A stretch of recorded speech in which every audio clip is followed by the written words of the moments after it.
What is up, everybody? We are back in the building. Welcome to another installment of the Defiant Brandon YouTube channel. We have three, you heard it correctly, three very good, great, amazing topics for you tonight. First, we must talk about the black exodus from the Democrat Party. Democrats are absolutely panicking as black Americans apparently are waking up to the fact that the Democrat Party would rather lose everything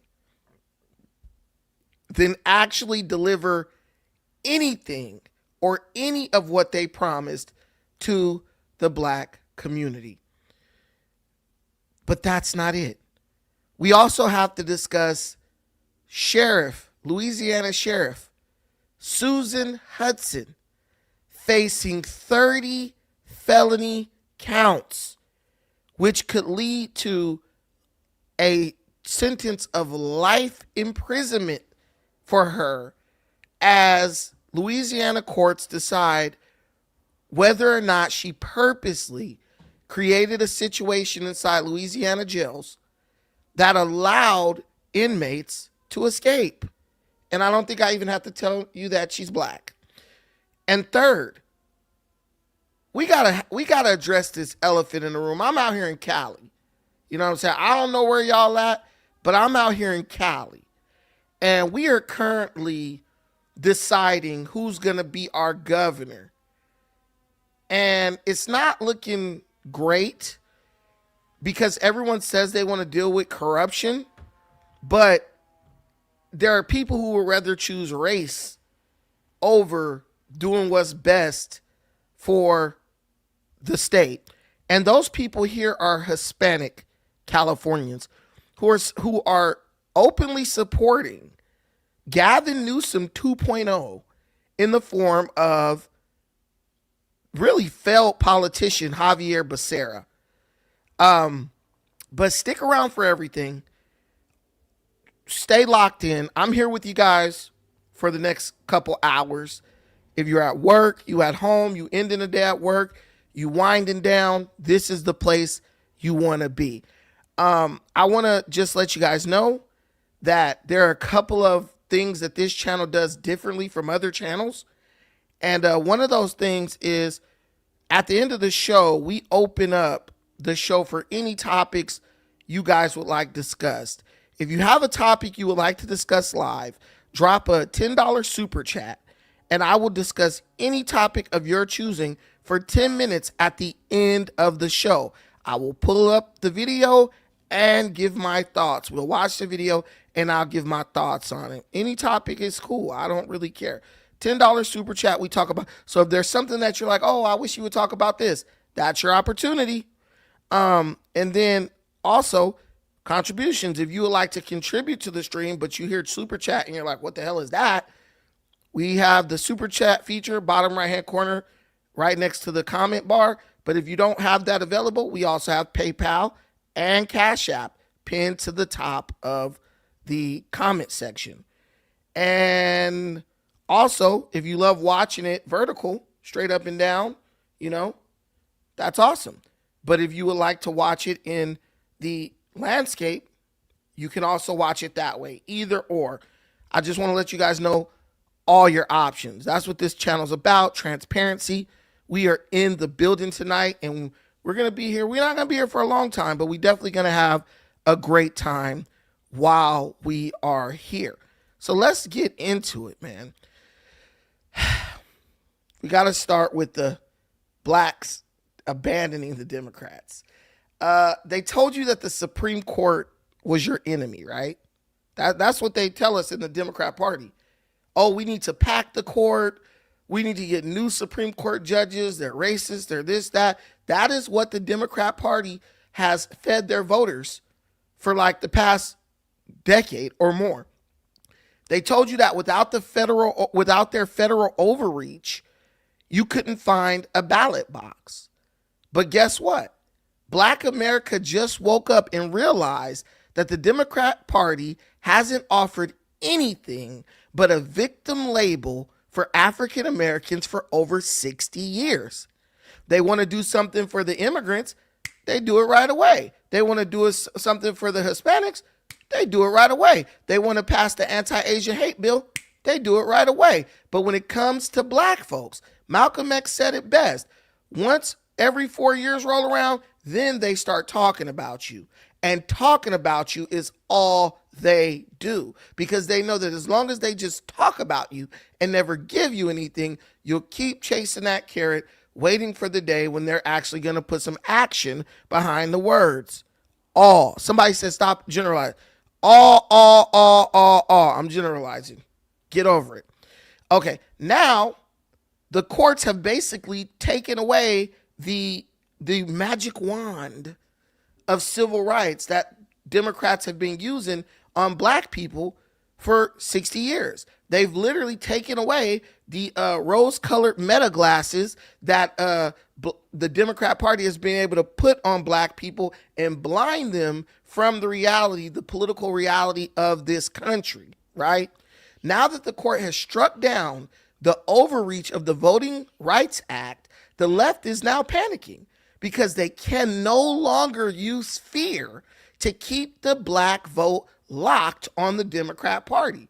We're literally seeing a seismic shift, a total abandonment of the party that took their community or the black community for granted.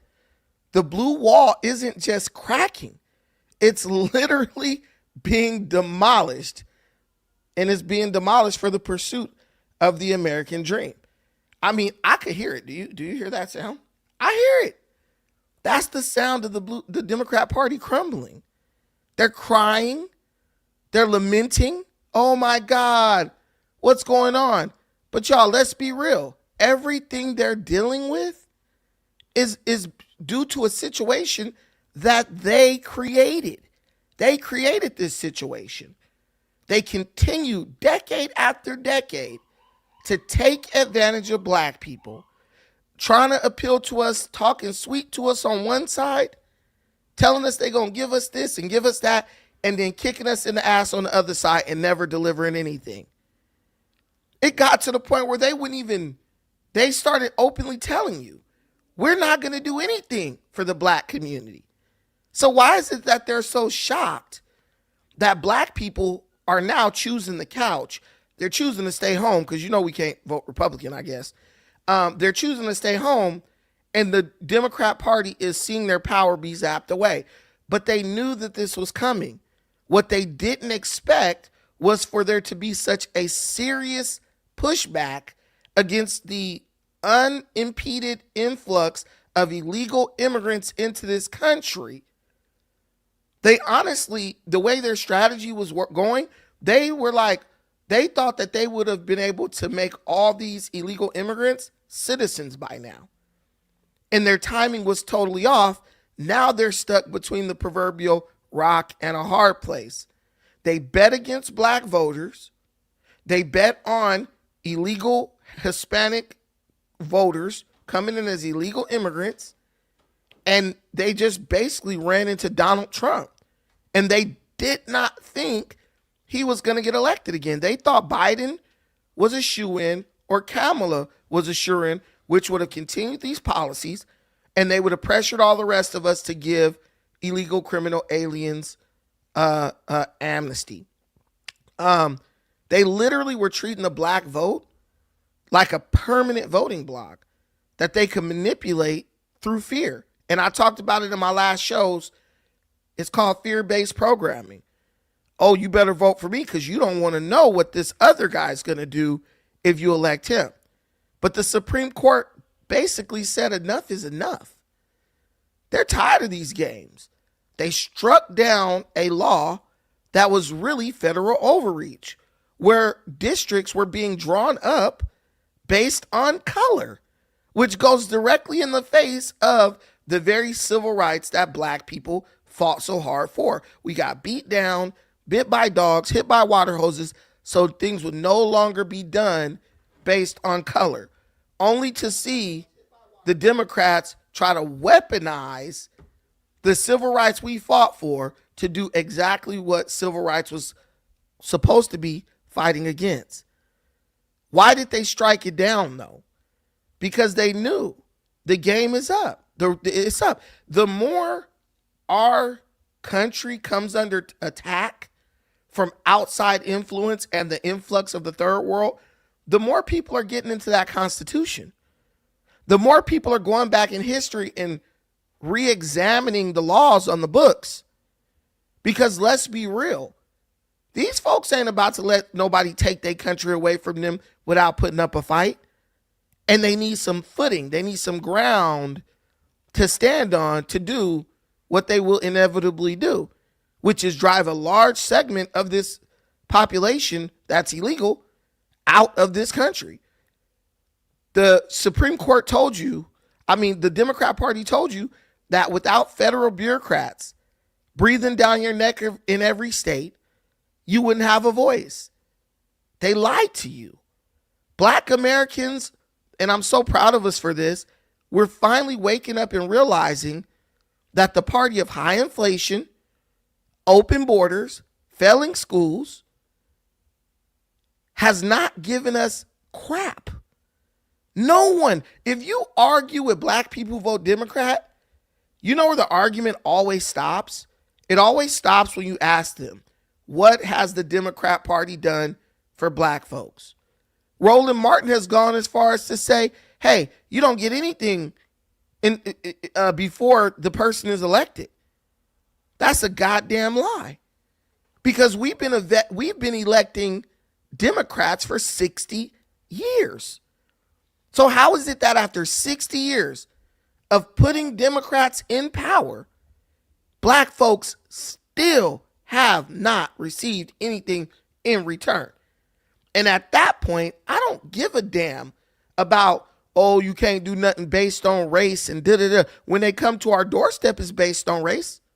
Joe Biden got on stage and said, well, without the black vote, when they count the votes, when they measure, when they track the voting behavior and the numbers, they do that by race. They know exactly who Black America is. They know exactly where Black America is, and they know exactly what Black America needs without us even telling them.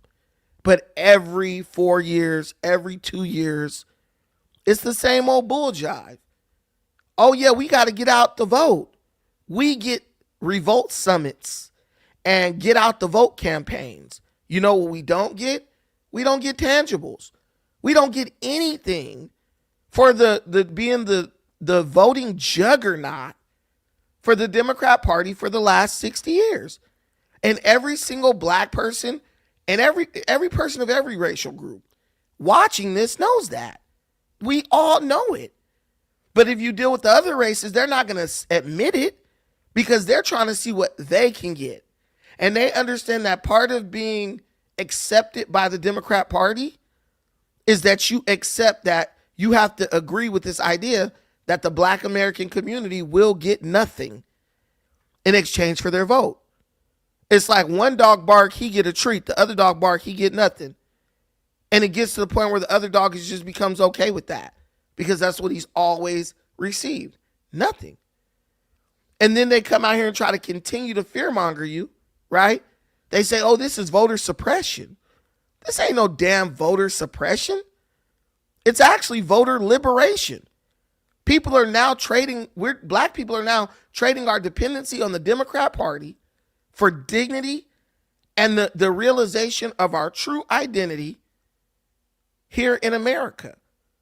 The Democrats lost the court because they're radical leftist policies, and now they're losing the support of the most important segment of their base.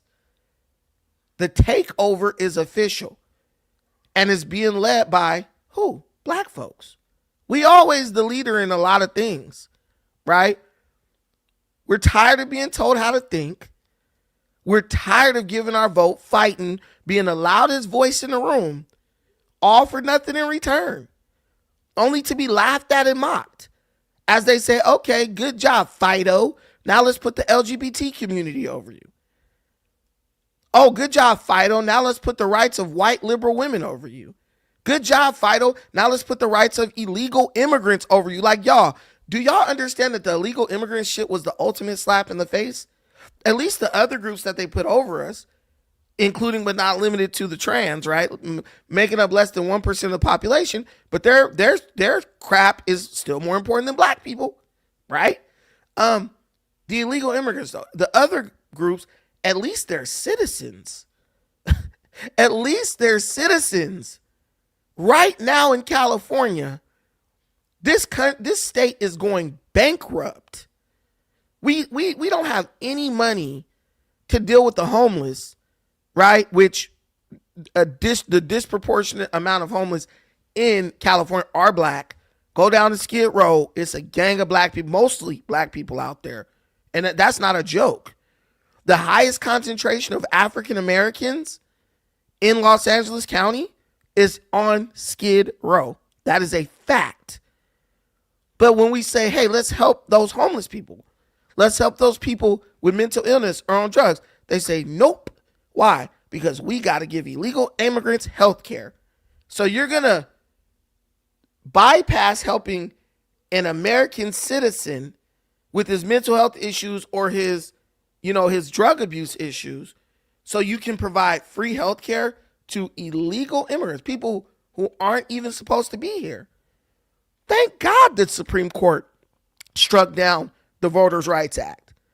Thank God they did that, because it made it impossible for the Democrat Party to continue holding the black vote hostage. That's exactly what it did. It made it impossible. Now, when black folks say, hey, man, I don't agree with this, even though a bunch of black folks do agree with it, their vote will matter. It will actually count. And you know what's going to happen? Gradually, slowly but surely, you're going to see that black vote matriculate over to the conservative side of the aisle. Watch. Could you imagine if the Voting Rights Act had been struck down when by the time Donald Trump made the Platinum Plan and offered us the Platinum Plan? You remember there was some smart black folks who was like, hey, we need to get on that. And you know what black people told us? They said, oh, he'll never do it. Where he gonna get the money? Where he never gonna do it? Where he gonna get the money? He was gonna get the money from the same place that the Democrats got the money to give billions and billions of dollars to illegal immigrants. People who just decided to walk over here from El Salvador and give them a year stay in a 5-star hotel and $12,000 on a EBT card and $5,000 in food stamps. Programs that get them cars and everything else. New York City, which had a database, they had an app to give illegal immigrants government jobs in the state of New York, as if there weren't black folks who would love to have a government job. I just think with black folks, I don't think it's that we're like just dumb. I just think we really don't understand how badly we're being fucked over. I don't think we have enough of the information that's necessary so we can see how viciously opposed to any sort of black progress the Democrat Party has been. And it's good that we're leaving. It's good. Usually I say, you know what, vote no matter what. But I'm going to be real with you. Like I tell people, if you can't bring yourself to vote conservative or Republican, black folks, just don't vote then. Punish these Democrats. Punish them until they're begging you to allow them to do something for you. Because that is the only language they understand. Some dogs only understand the boot. And that's what the Democrat Party is. A party full of dogs who need to be kicked so they can understand that you mean business. That's exactly how the Supreme Court is handling them. So why should we handle them any differently? That's my question. Why should we handle the Democrats any differently? They don't understand compassion and loyalty and love and support and excellence. All they understand is the boot. Either we gonna stomp on you or you're gonna stomp on us. And I don't think I have to ask black folks which side would they like to be. The side getting stomped on or the side doing the stomping. It's pretty obvious if you think about it. But let's get into one of these clips. Thank y'all for being here. Thank y'all for locking. Oh, I got spit on. You're saying that the Democrat Party spits at people? No, 100%. Let's lock in on one of these videos because we got a lot to cover. But I'm here with you guys. And if you guys are here with me, let me know in the comments, man. Why not? We ain't got nothing going on. Let's go. The U.S. Supreme Court today struck down one of Louisiana's majority black congressional districts, a decision that weakens key protections under the Voting Rights Act. In a 6-3 ruling, the court's conservative majority found that Louisiana's 6th district, which links black communities across the state, relied too heavily on race in its design. Writing for the majority, Justice Samuel Alito called the map an unconstitutional gerrymander. The decision could open the door to broader legal challenges over majority black and Latino districts across the country and give states new latitude to redraw maps in ways that could shift the balance of political power. Louisiana Democratic Congressman Troy Carter said the impact of the ruling will extend far beyond his state. This is about our democracy. That's right. And I implore everyone who's out there to recognize that if you care about justice, freedom, and fair elections, you should be as upset as we are.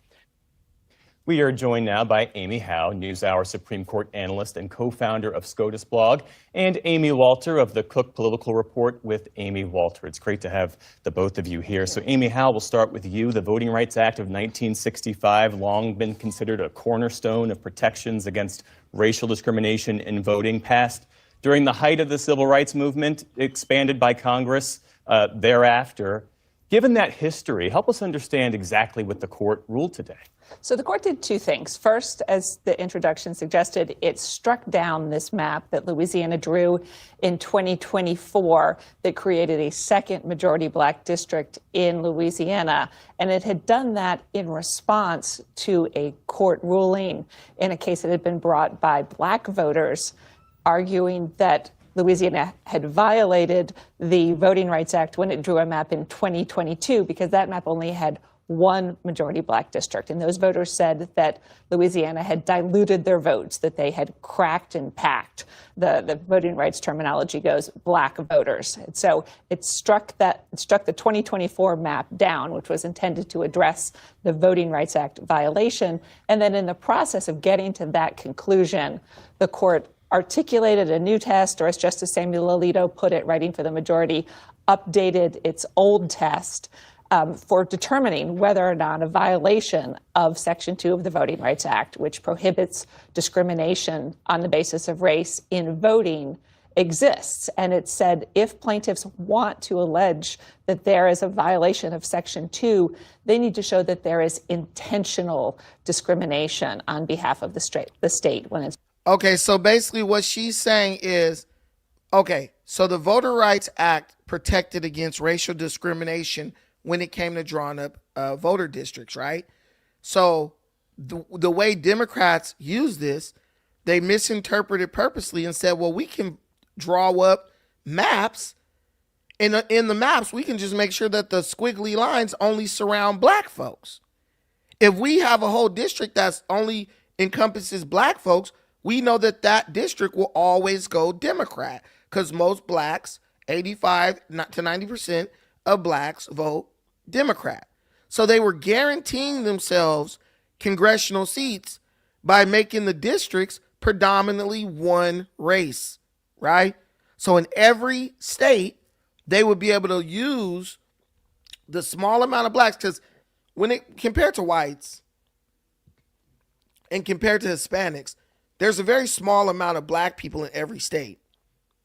So if they're able to draw a map just around that group, they have now made a congressional seat that is decided purely by black votes. And that's where you got a lot of black people getting into Congress. Now, a lot of people will say, well, Brandon, don't we want more black people in Congress? Well, yeah, I'm black. I would like to see more black people in Congress. But what I don't want to see is black people in Congress majority in one party, because that means the only black people that make it to Congress are black people who pander to the radical left progressive ideas of the Democrat Party. Why do you think you have, like, we are all black, right? Not all of us in here, but I just want to teach y'all something about black folks. Black people do not agree with 90% of the crazy stuff that the Democrat Party pushes. We don't agree with transgender women, or they're really men dressed like women in bathrooms with our women. Black people collectively do not agree with that. Black people in large part do not even agree with abortion. Black people do not really agree with gay marriage. Black people, a lot of things that the Democrat Party pushes, the sex change stuff for the minors, black people don't agree with that. But how do we get lumped in? How do we get lumped in with the group that believes in all that when we don't believe? Well, when you draw those districts up like that, and your voter base, the party that controls your voter base says, well, if you don't accept, sex changes for minors, you ain't never going to get elected. Anyone who wants to be elected has to capitulate to that garbage so that they can have a chance. It's happening right now in California. There's this black guy named Thurman, right? He's running for governor. The guy's pretty okay, but I could never support him because the guy's talking about he will try to prosecute ICE agents for doing their job on the streets of California. He also said that he would add a tax on he would institute a tax on any business that does business with ICE agents. I'm talking about if you serve an ICE agent a hamburger, he wants to impose a tax on you. Now, do you think this dude Thurman really believes that? Do you think black people really care about majority Hispanic immigrants, illegals getting removed out of California? Not really. Not really, but he has to agree with those failed policies, or else he won't even be considered as a candidate for the Democrat Party. That's the way it works. If you don't agree to these ridiculous policies, they will not even consider you as a realistic candidate for any position within the Democrat Party. How does that help black folks? How does that help anybody, even Hispanics or anything else? So I got to agree to all this nonsense for me to even be considered. So once you got rid of those gerrymandered maps, the ones gerrymandered strictly based on race, now you can get black people, white people, and Hispanic people who all have, common sense and who all share the same values. They will be the new voter blocks. And let's be real. Let's be 100% real. If I live in a nice neighborhood with clean streets and I'm black and my neighbors happen to be white, Hispanic, whatever, well, we all agree that the street should be clean. We all agree that the trash truck should come on time. We all agree that nobody should be allowed to park broken down cars on the lawn. We have more in common with each other than I may have in common with other black people. And that is the way this country is supposed to work, because whether you like it or not, all black people don't think the same. Black people say, oh, black folks are not a monolith, but then we let the Democrat Party turn us into exactly that. And I'm already hurting some feelings because we got to be, shut up, you're hurting my feelings. Well, that's why I'm here. I'm here to hurt your feelings. I'm here to do what your father never did before he screwed your mom and laughed. I'm here to teach you the truth about the country that you live in. We all have a lot in common with other people that goes beyond race. So why are black folks who want something better in life cursed to deal with bullshit because their vote is lumped in with people who don't want nothing out of life? Why is the projects deciding what happens within the black community? Because the projects gonna vote if you give them a $5 Baskin Robbins gift card, right? While the black folks with sense is like, nah, man, we gotta do it this way. But the projects don't want to hear that because they like, I gotta have my welfare and my Section 8 coming. So it's good. The Supreme Court liberated black folks, and it liberated the black folks from the niggas. That's the reality. They liberated black folks from the ankle weight, the ball and chain of niggerdom. That's what they did. Now I don't have to be lumped in with a bunch of people who don't want shit out of life. And they don't got to be lumped in with me because they don't want shit out of life. And I do want something out of life. But I will be able to vote with like-minded individuals to get the things that I want implemented into politics. Guys, why do you think Louisiana is so bad? Think about that. This all started in Louisiana. Why do you think Louisiana is so bad? Because if you really, right, if you really look at Louisiana, they drew the maps just so that the ghetto would decide who's the politicians for that area. So the politicians are like if you got one little area encompassing a bunch of ghetto hood rats, what is the politician going to do? The politician always going to try to appeal to the hood rats because that's who's voting in that district. Getting rid of those lines, now the hood rats got to fight against the white folks. The hood rats got to fight against the white folks and the black folks with sense. That's a true voting map. The people who are ignorant and don't care about law and order should have to go against the people who got sense and want to improve their area. So it's a benefit. And it's so beautiful, right, that this Voter Rights Act situation was struck down in the great state of Louisiana, because that leads us directly into another situation coming out of Louisiana that I think is really going to blow your mind. I think this is going to I think this is going to knock you out when you find out about this, because this is some mess. It is crazy. Pay attention.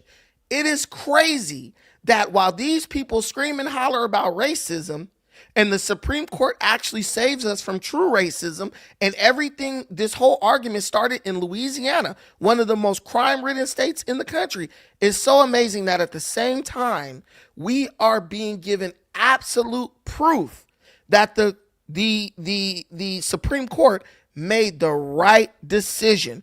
We have a sheriff, a female sheriff in Louisiana, right, who is on trial because they're saying, black female sheriff, they're saying she set up a situation that allowed inmates to break up out of jail. So somebody commit a crime, hurt somebody, they go to jail, but sugar mama over here, she didn't set it up to where the inmates could escape from the damn prison. Y'all check this out.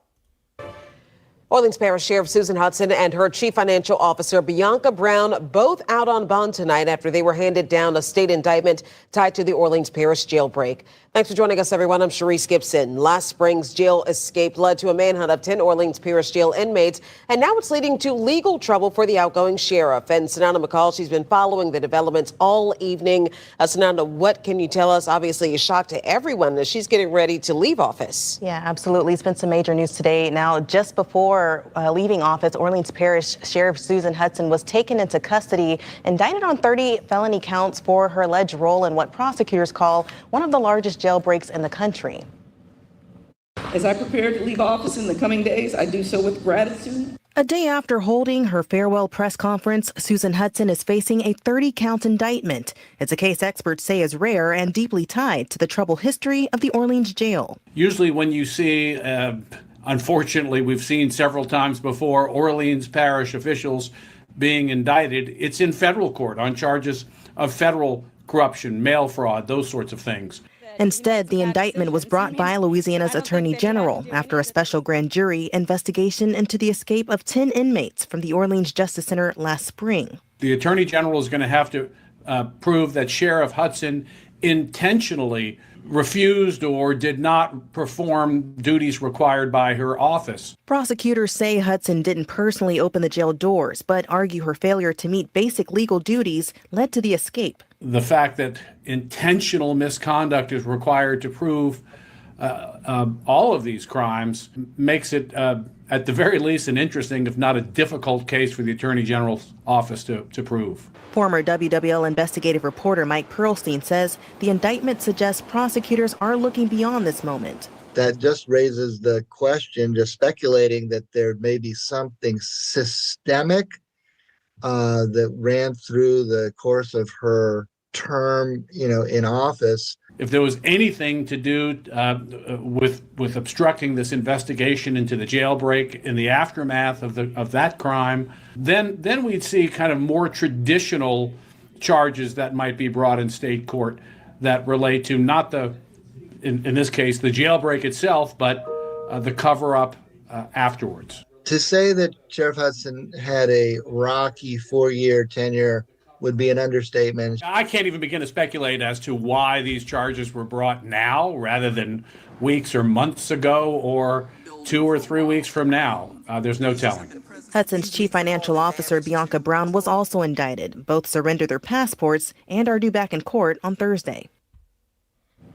And Sanana, I have to tell you, that was a rocky time.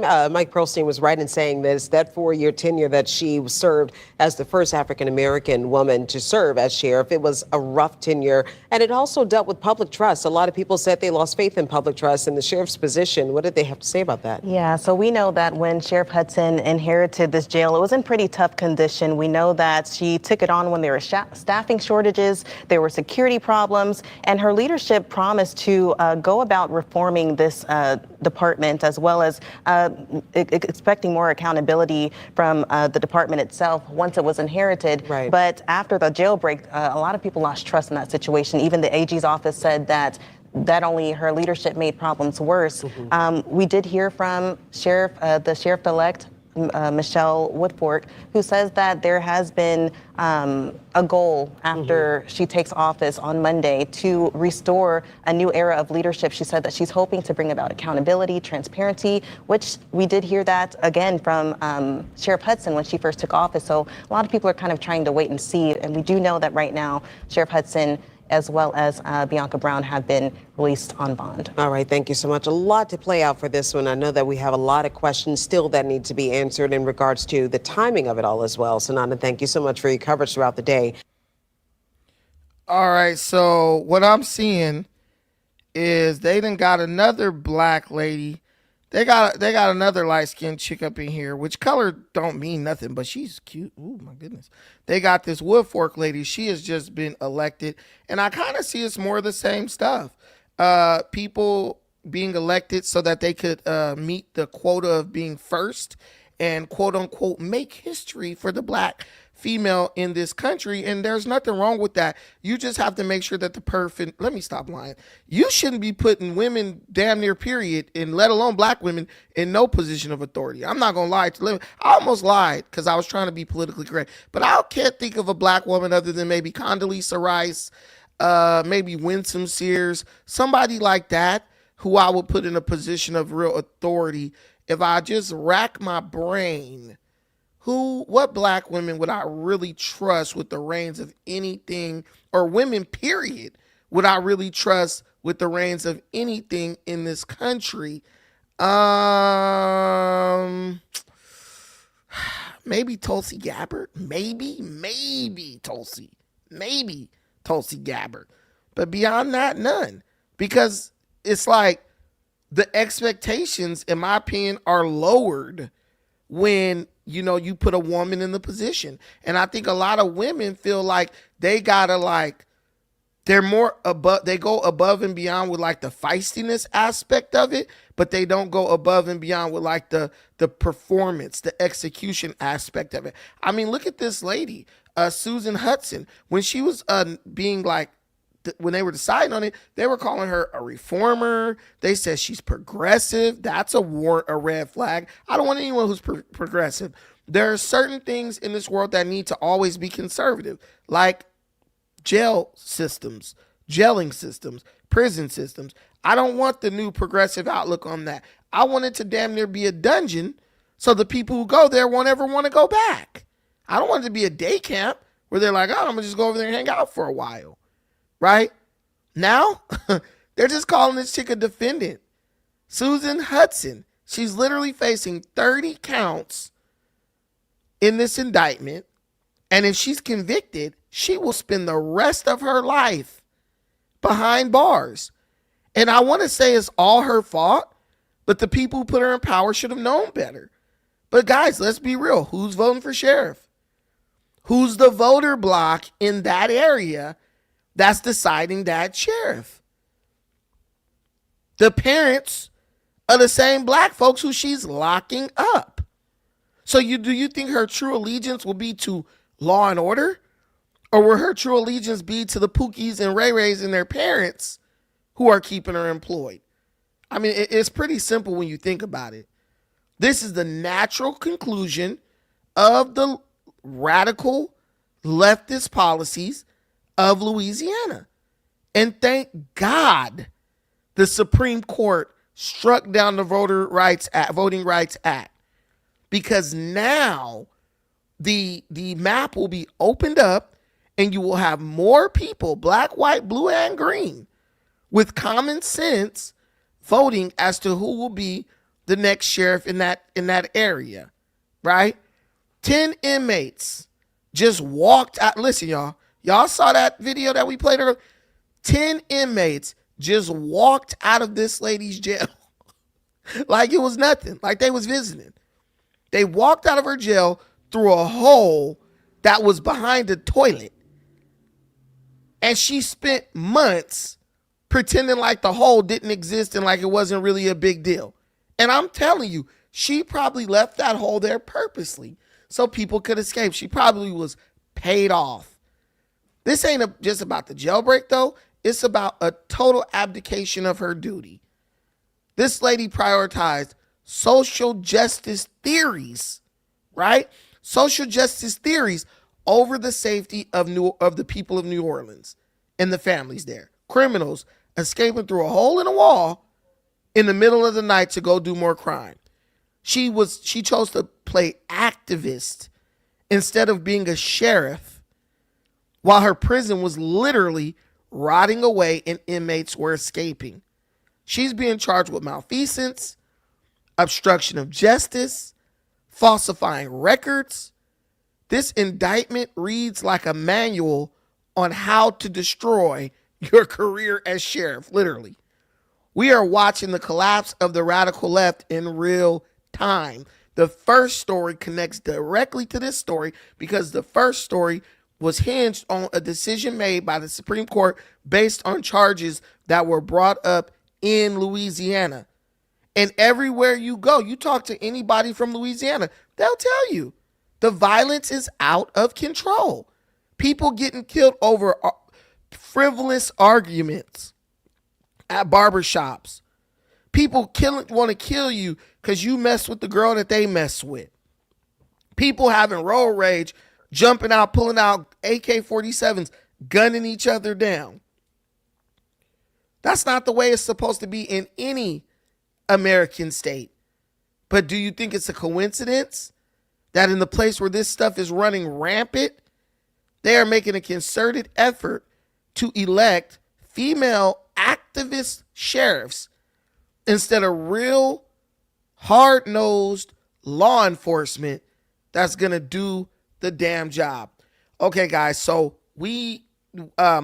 there's another story that I want to talk about because it's absolutely crazy. We're going to stay in line with this law and order situation. Chicago, I haven't talked about Chicago in a while. But when I tell you that Chicago is going absolutely insane, it's more of the same, more of this liberal nonsense. And at this point, like I be on like the internet kind of watching things play out. There's a couple of arguments that happen in my own comments. And I see people arguing for the left, but those arguments only happen on the internet. No one in real time can argue in favor of liberal progressive policies. The way these policies are destroying our country is absolutely mind-blowing. I'm talking about you have people fighting so that people who commit heinous crimes can be released for jail as they await sentencing, right? And while they're awaiting sentencing, They are allowed to go out and commit more crime. They're able to go out and commit more crime. They got people in Chicago right now. You got a guy in Chicago. He was okay. So he committed a crime, right? He went to jail. The judge decided to release this guy after he committed the crime on cashless bail. Okay, you don't have money, so we're not going to make you pay bail. We're just going to let you out with an ankle monitor. Do you realize that when the judge released this guy on an ankle monitor, and this is true to God, this guy was already awaiting trial for 7 other felony counts, including felony assault and battery. He was while being released from court, from prison, from jail. When he got arrested, he was already out on cashless bail for 7 other felony crimes that he committed. How is somebody who commits a crime, gets released on cashless bail, goes and commits another crime, get released, goes and commits another crime, gets released, how is this person constantly being let out?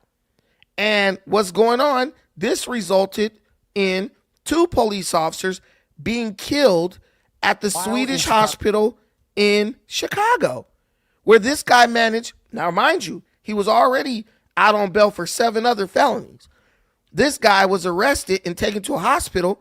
Somehow he was able to smuggle a gun in to the hospital and open fire and kill these 2 officers. I think it was 2, maybe 1, but I think it was 2. So NBC5 investigates another question that many of us are still asking tonight, and one that may weigh on police families for years to come. How did a violent repeat offender manage to smuggle a gun into a Chicago hospital while in Chicago police custody? Investigative reporter Chuck Gowdy on the story tonight and has some answers for us. When Alfonso Talley was taken into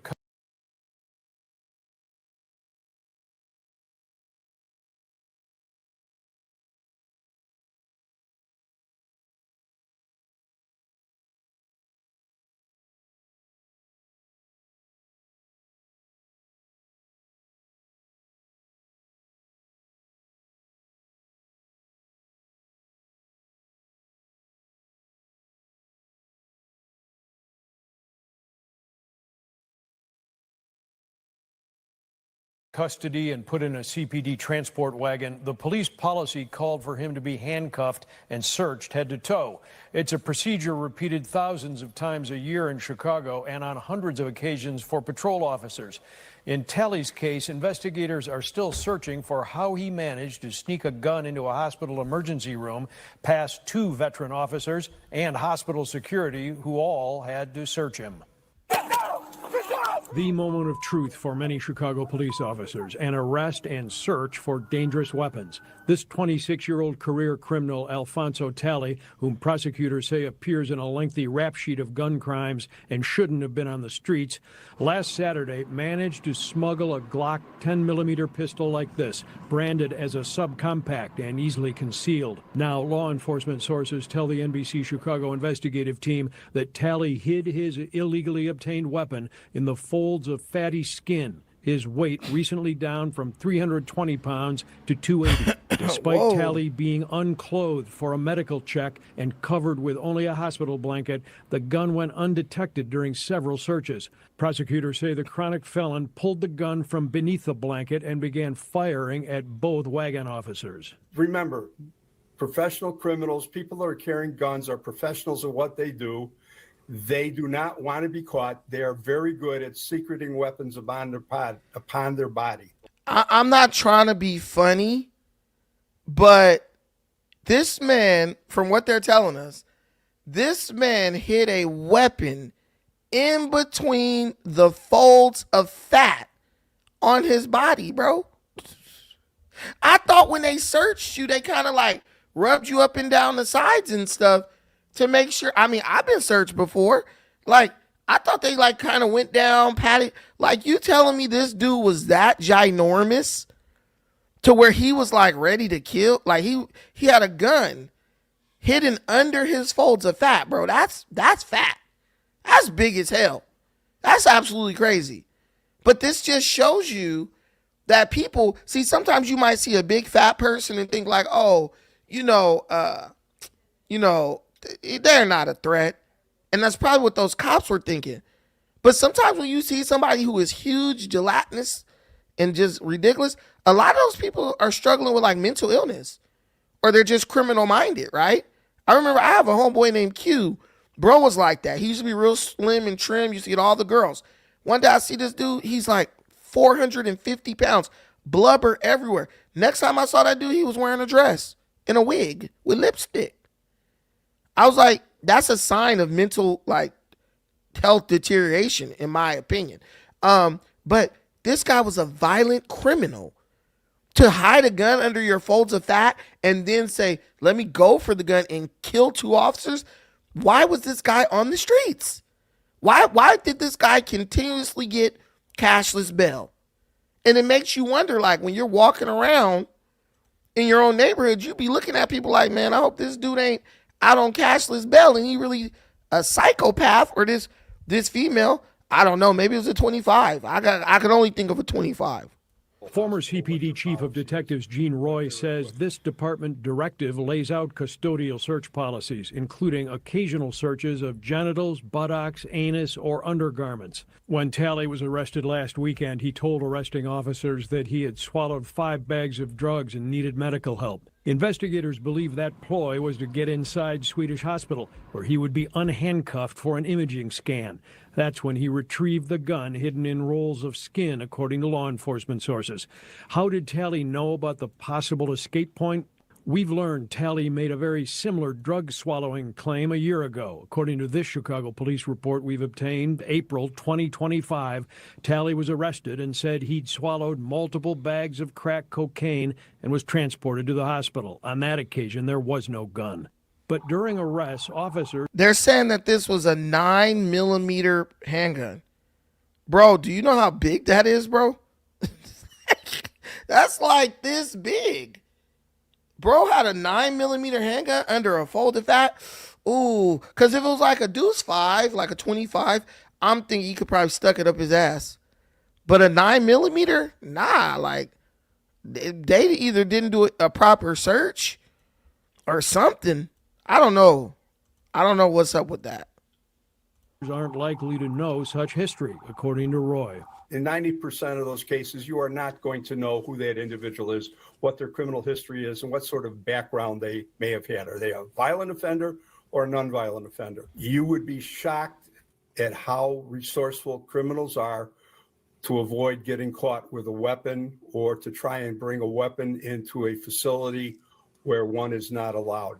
Retired Chief of Detectives Roy says in his decades at CPD, he never saw a suspect conceal a gun in the way this one apparently was. He says apparently because we may never know exactly where it was hidden on the accused shooter. Federal prosecutors tonight say they know where the pistol came from. Talley's girlfriend now charged with buying it illegally at an Indiana gun store. Hey, bro's diabolical. This dude is a criminally minded person. This is a criminally minded person. And what you should be worried about is he was walking around in society with everybody else. So while the liberals fight for soft on crime policies, you got violent criminals. And this is what, like somebody, I forgot who was talking about, the governor of Louisiana. He talked about the hug a thug policies. Understand that. Liberals have a sick obsession with criminals. They fight every way they can to let criminals run the streets because they understand that if they allow your community to deteriorate into chaos, that makes it easier for them to get you it makes it easier for them to convince you to give up your rights in the name of safety and protection. It's the same shit they did for during the voting the crime bill. That's how they got black people to the crime bill, the 92 and 94 crime bill. that black folks went to the politicians and asked for that. The three strikes law and all that stuff that created like a prison, the industrial prison complex. Black folks talk about like the school to prison pipeline, the industrial prison complex, all that. Black folks created that. We talk about how much it hurt us, but we never talk about how we created it, because our communities got so bad. I mean, look at the Central Park 5, right? Which I think they're guilty as hell. But look at the Central Park 5. They're in the park robbing and raping women. And let's not say they're guilty, but you know, if they were in there allegedly doing that, you know that type of shit was going on in Central Park. So when you live in a community that's overrun with crime, go watch some of those videos of Mike Tyson talking about how he used to rob old ladies in New York. He said he gonna help them up with their groceries, you know, for a little tip. He get in the elevator, beat the shit out of them, steal their whole purse and all their jewelry and keep on going. Old elderly women, understand that. This type of stuff was going on. New Jack City type shit, if you ever watched that movie. When you have your community overrun like that, even black people will go to the police and the politicians. Please do anything. We don't care. We'll give up our rights. That's how stuff like stop and frisk got put in. You let the crime get out of control, and now you're begging these people to take your rights away in the name of safety. And then they take your rights away and they exploit you. And then you're crying and lamenting like, why did that happen? Well, because you let it get out of control. But as people like me try to tell you and explain to you, you know, hey, people who do crime need to sit in jail for a while. If somebody's a repeat offender, he shouldn't be getting out on cashless bail. But ultimately, it's up to the judge to decide whether or not they're going to give cashless bail. So the real issue is these judges. And a lot of these judges are voted in by who? By the community. See what I'm saying? So we could say whatever. But what if this guy would have killed somebody's kids? What if this guy would have killed a black person's son? And who knows how many people he's killed? Who knows how many people this guy has killed? Let's be real. Who knows how many people this thug has killed? But nobody cares because it's all about, oh, let's feel sorry for them. It's all about toxic empathy, where you feel so sorry for a criminal but have zero sympathy or empathy for the victims of the criminal. That's the problem. That's the biggest issue. It's all about our society has fallen in love with criminals, and we need to take the steps to come out of that. We need to start talking about, you know, fixing our system. The laws are on the books. The laws are there to fight this stuff, but we refuse to do it because we're so obsessed. We're obsessed, right, with the idea of getting free stuff. So we let the socialists come on in, right? And then we're obsessed with this perverted sense of justice. And when we do that, we let the criminals roam free, roam our streets, right? And listen, we cannot allow that to continue to be the case.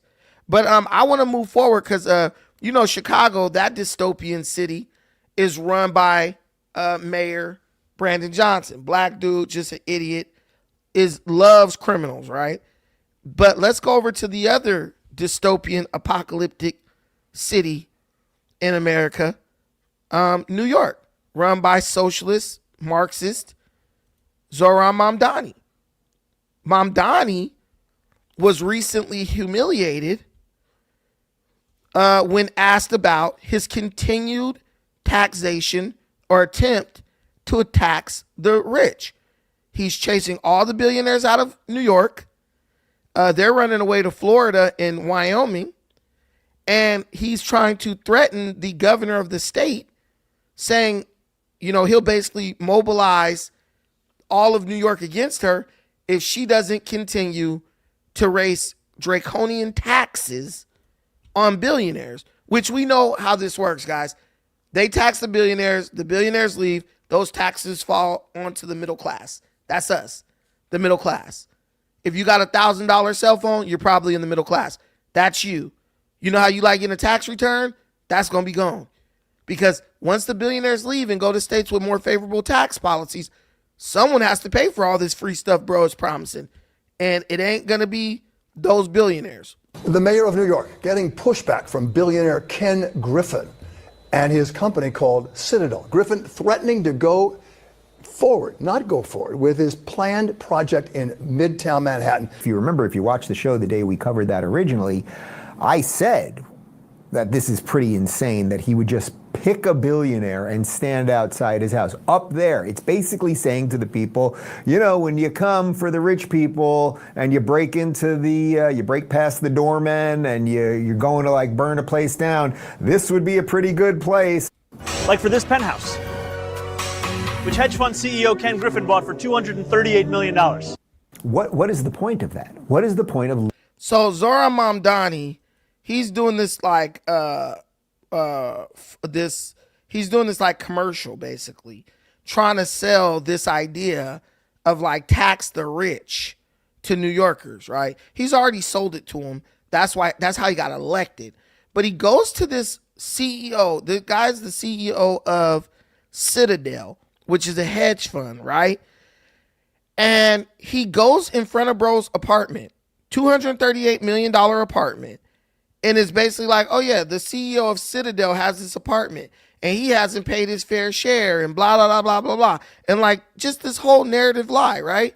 And so everyone's like, oh, this Citadel CEO is the bad guy. And Zohran Mamdani is like, when you see these rich people, just know that they got all this money and they're not giving you enough of it. Well, the CEO of Citadel, Ken Griffin, he's basically like, well, since you're targeting me, now I might move out of New York, right?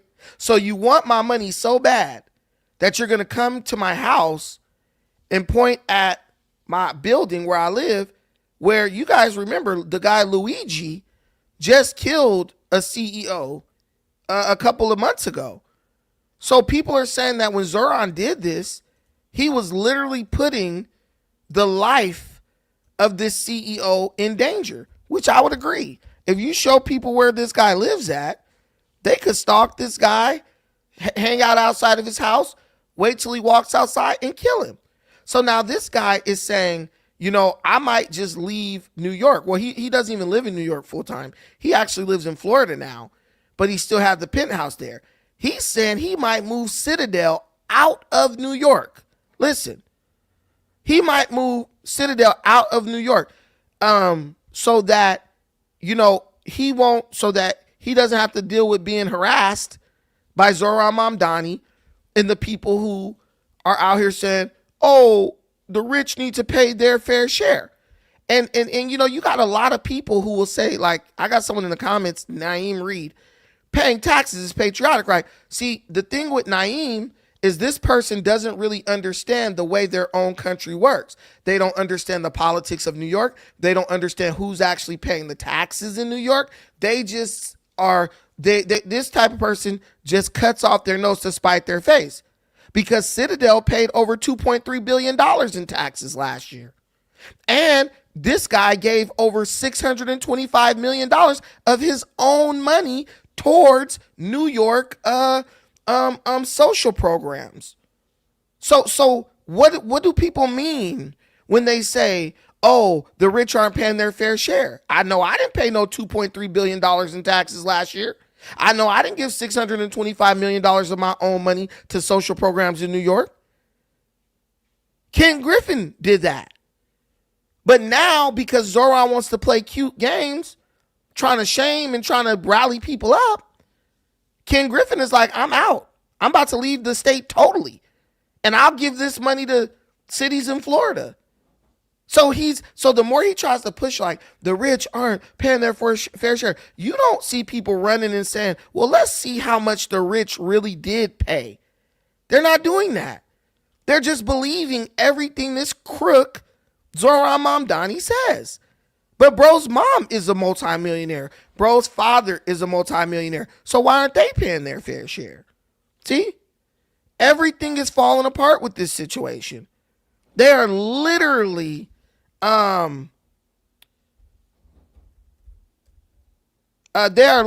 driving billionaires out of the city.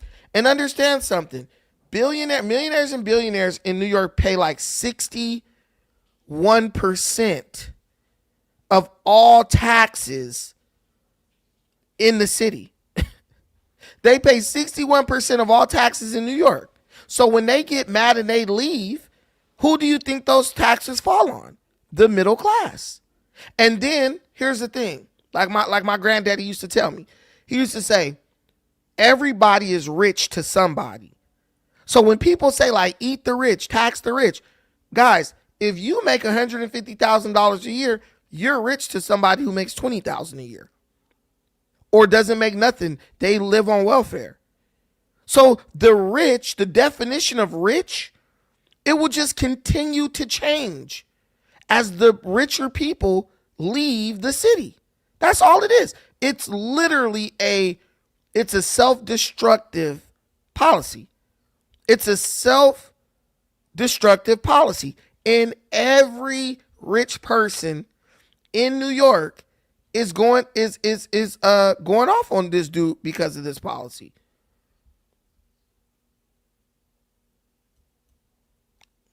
But Mamdani, he's basically acting like he couldn't care less. Because he couldn't, because Mamdani knows if he runs the billionaires out, he'll just lower the threshold. Okay, now we're going to tax anyone making over, because right now he'll say, well, anybody who buys these super big, these super expensive apartments, they all leave. He'll say, okay, now we'll tax anybody who makes over $1 million. They leave. We'll tax everybody who makes over 500,000. They leave. We'll tax everybody who makes under 250,000. They leave. We're going to tax everybody who makes over 100,000. That's how it works. It's just, it goes down and lower as time goes on. It's a trap.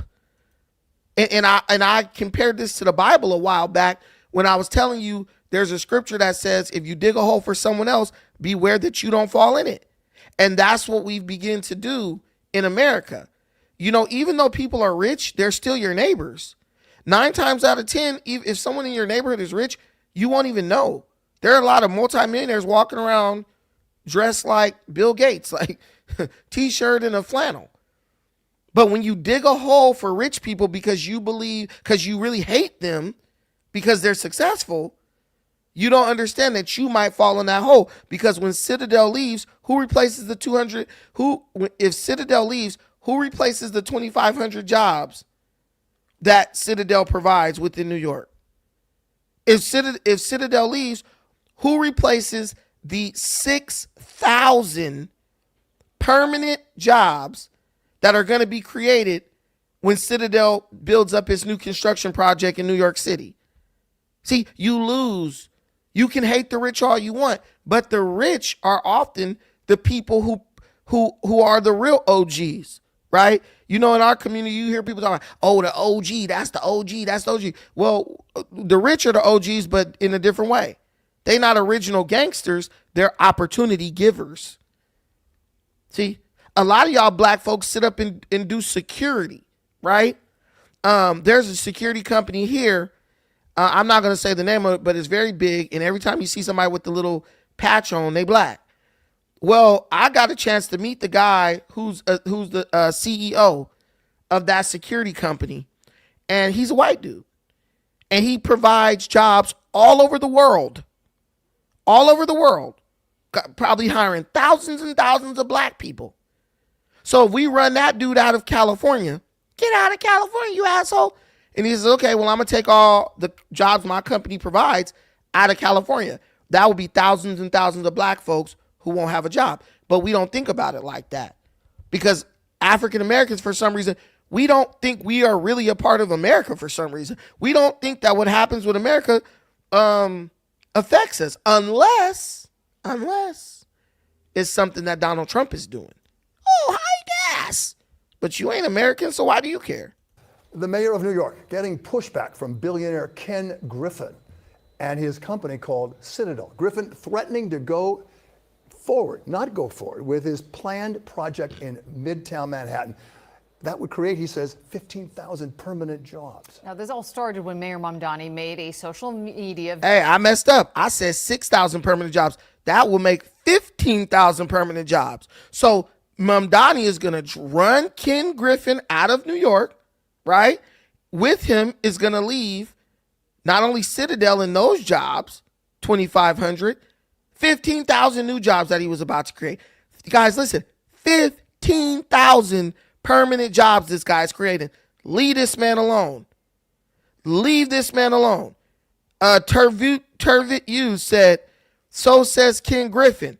Yeah, but you ain't creating no jobs. That's all I'm saying.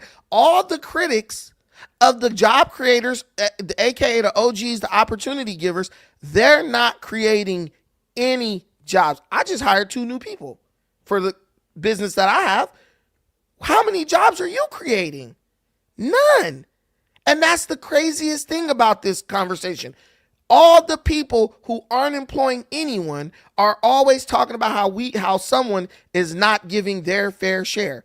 I personally believe if you create 15,000 jobs, which is clearly going to be in the next 5 years, that's going to generate billions of dollars in money. Like, that's going to give billions of dollars of money out to people who then will go to restaurants and go to movies and get in Ubers and do it. See, what you guys don't understand, people don't understand how the economy actually works. See, they think economy is just a big word. They don't understand how this works. He create 15,000 jobs. The people who work those jobs go pay the daycare, pay the movie theater, pay the grocery store, they pay the clothing store, the Uber drivers, they pay the DoorDash and the Lyft drivers and the Postmates and everything. They rent the apartments, right? They go buy the bicycles and the jackets and the kitchen table. That's all connected. But if you don't have that person at the top, that OG at the top, spreading the wealth around, hiring people, all that stops and it goes somewhere else. And that's why the governor of New York, I'm not going to tell you what she said. She was so pissed off at this guy. Video pushing for his and the governor's pied-à-terre tax and doing it right in front of Griffin's apartment on Central Park South. Griffin bought it for $238 million back in 2019, even though he's not technically a New York City resident. Oh, politics in New York City. NJ Burkett live in Midtown Manhattan with the mayor's reaction and what happens now. Dude. Now, let me ask you something. There's an apartment in New York City worth $283 million, right? Who else was going to buy that apartment? I'll wait. Who else was going to buy that apartment? Zoran got a problem with Ken Griffin. Who else was going to buy a $238 million, which at this point is the most expensive home in the world right now? That's like the most expensive home in the country right now. Who was going to buy it? You? Your mama? Your grandma? No.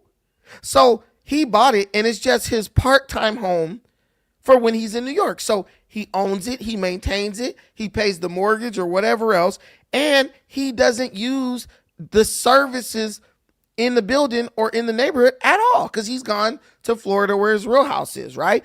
That's who you want there. You want a person who will buy in your real estate market but not require any services because they're gone somewhere else. No one else was going to buy that place.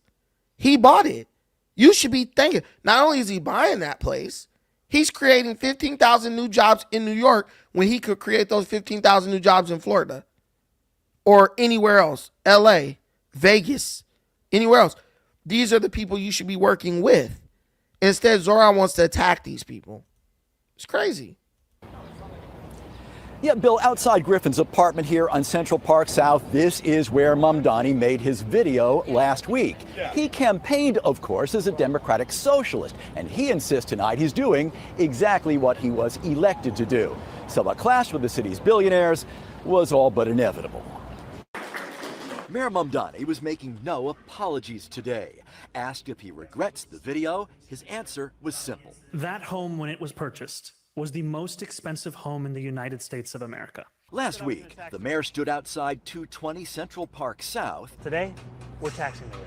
To promote a new tax on ultra-luxury second homes. This pied-à-terre tax is specifically designed for the richest of the rich, those who store their wealth in New York City real estate but who don't actually live here. Case in point, the penthouse on the 53rd floor.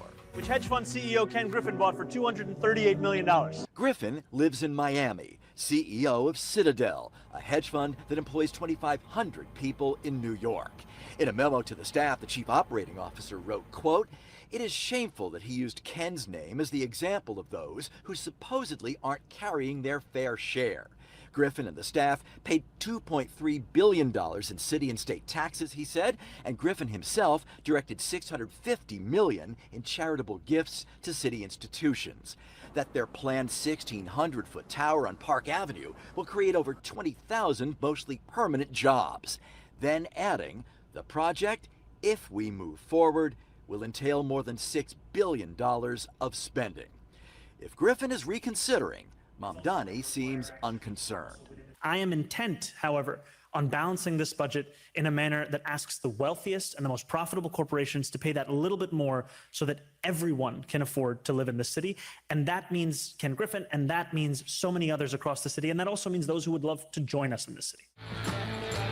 Mamdani believes he won a mandate, destined perhaps to clash with the city's billionaires. They will do everything they can to prevent their grip from weakening. Some in the business community tonight are urging caution. It's a big ecosystem here, and by villainizing the wealthier people that are providing a lot of the jobs for the middle class, ultimately you get a smaller pool of jobs for the middle class, and then who wins in that environment? Well, there are conflicting studies tonight as to whether It is literally the dumbest thing you could ever do. You're shooting yourself in the foot. You go after billionaires. They're not happy about it because they're already invested in the city in a major way. They say, you know what? Look, I don't have to deal with this. They leave. Now you have less jobs. Now, no more billionaires are going to move in permanently. Guys, everything people enjoy about major cities, they can enjoy and then go back somewhere else. I've been seriously considering getting a house in Indiana, right? You know, I'm a California boy. I love it here, right? But the Democrat policies are killing me, right? But here's the thing. I could probably keep the apartment I have here, deal with none of the other bullshit expenses. I'll use myself for an example. If I eliminate all the other costs that I incur for living in California, right? Including but not limited to street sweeper tickets and everything else, I could probably still maintain everything I have here in California and move to Indiana and still save money. I probably could do that. And if I wanted to come have fun in California, I could just hop on a plane and fly over here. It's a 2.5, 3 hour flight, have my fun, and then go back to where everything is cheap. I could do that probably. But think of how much more a multi-billionaire can do it. But these guys are investing in New York, and he's attacking them. So I love Tervis, or whatever this guy's name is. Tervis Hughes. He's talking about Ken Griffin. And he says he'll create 15K jobs. Couldn't be full of it. Fall for that every time. Call his bluff. NYC, valuable location. You don't like it, go somewhere else. Understand, these people are already going somewhere else. People think these billionaires won't leave. Dude, this guy has already created like 3,100 jobs in New York. And they're one of the most competitive employers in the world. They put out they had 300 job openings in 2024, and they had over they had over 85,000 applications for 300 jobs. So they're creating jobs. And the building they're going to mess with is a renovation, and that's going to create 15,000 jobs. And over half of those jobs will be permanent jobs. I don't know why it's like, one thing you know businesses are going to do is they're going to continue to try to make money. See, I have to trust, you trust. You're kind of dumb because you would rather trust a politician who basically gets paid based on making you believe that they're trying to do a certain thing that they might not be trying to do. The businesses will outlive the politicians, my friend. A business's job is to make money. So why wouldn't Ken Griffin invest in New York? But if it's going to end up costing him money, hurting him through draconian tax policies, he'll just move his business elsewhere. There are tons of companies. Elon Musk left California. The founder of Google is leaving California now. The oil companies, they're leaving California. Believe me, these businesses will leave. If you don't like it, go somewhere else. But guess what? Mark my words, if they stay on this path, 10 years from now, 5 to 10 years from now, you're going to see New York is going to be looking like Detroit. Remember Detroit fell apart? Detroit is the cautionary tale for every major city that thinks businesses won't leave. They will. Higher taxes will lead to an exodus from New York City, and the real impact of the second home tax will, of course, depend on how it is written. Live tonight in Midtown, N.J. Burkett, Channel 7, Eyewitness News. All right. Okay.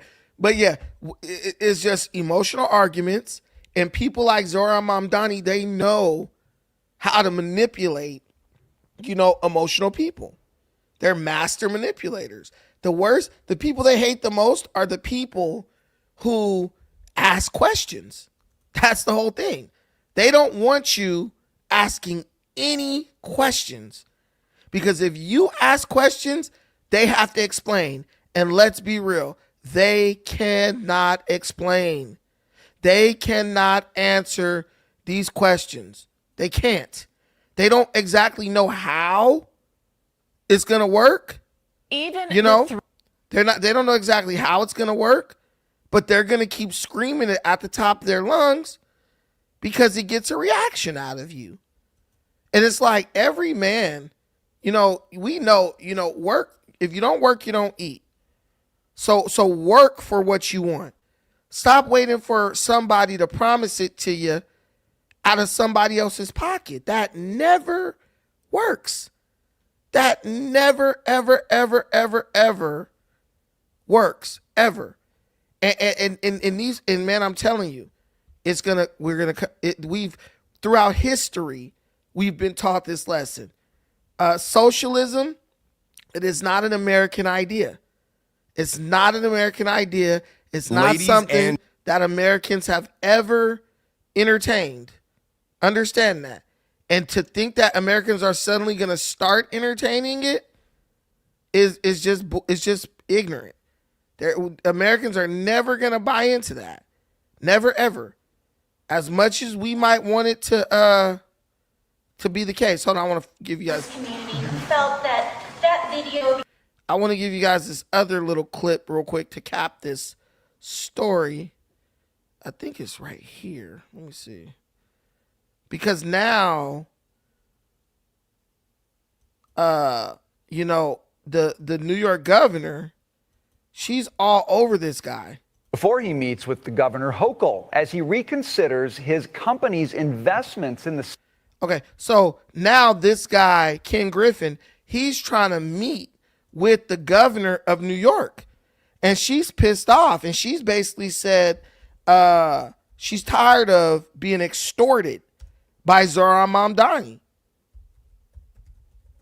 So even the governor of the state is turning on Mamdani because she understands, hey, the stuff that this guy is saying, he's driving people out of the state, not just out of the city. He's driving people out of the state. And the governor has to be responsible for what's going on in the whole state. So even a fellow Democrat, Kathy Hochul, she's starting to get sick of Mamdani's crap. And she's calling his ass out over it.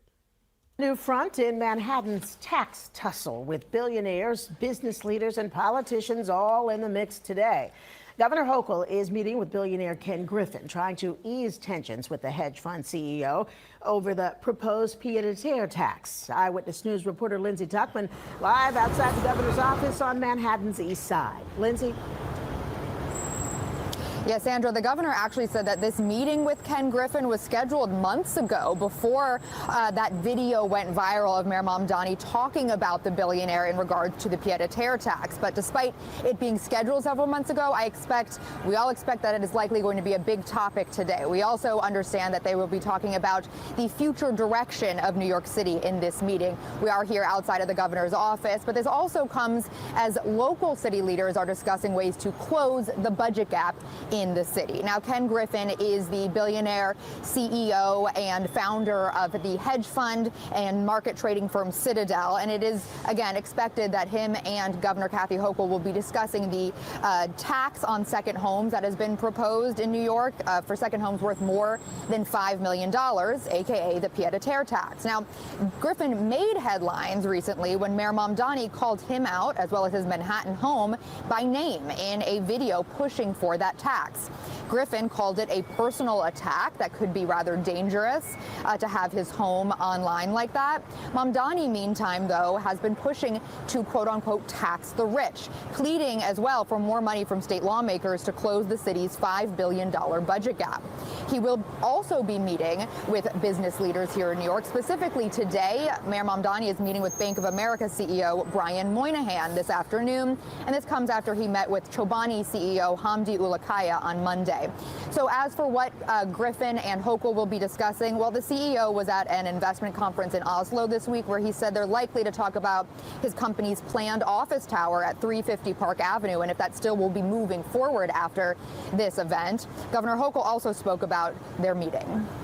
I meet business leaders all the time. This was previously scheduled. We just changed the exact timing of it, but I already had this on the books. I meet business leaders all the time. So we booked this a while ago. We'll talk about our future direction in New York. Here's the real question. Is New York going to put their fiscal house in order and run itself from a position of a strong government that's pro-business? Or are they looking to play, why do the Americans think we can do socialism? We have none of that in our DNA, and we're just going to screw it up. Well, on that note, members of the New York City Democratic Socialists, as well as other local leaders and New Yorkers, are planning to rally outside the governor's office here later tonight. That's why you can see these barricades have been set up. And that is because there was another rally and protest held recently where 19 people were arrested. Obviously, that they do not. Now, so look, now they're going after the governor. The governor is like a Democrat, but she has common sense. She's like, guys, we can't keep attacking the businesses that really make this whole state run. You guys, we're shooting ourselves in the foot. Let me ask you a question. Everybody here primarily works for a company of some sort, right?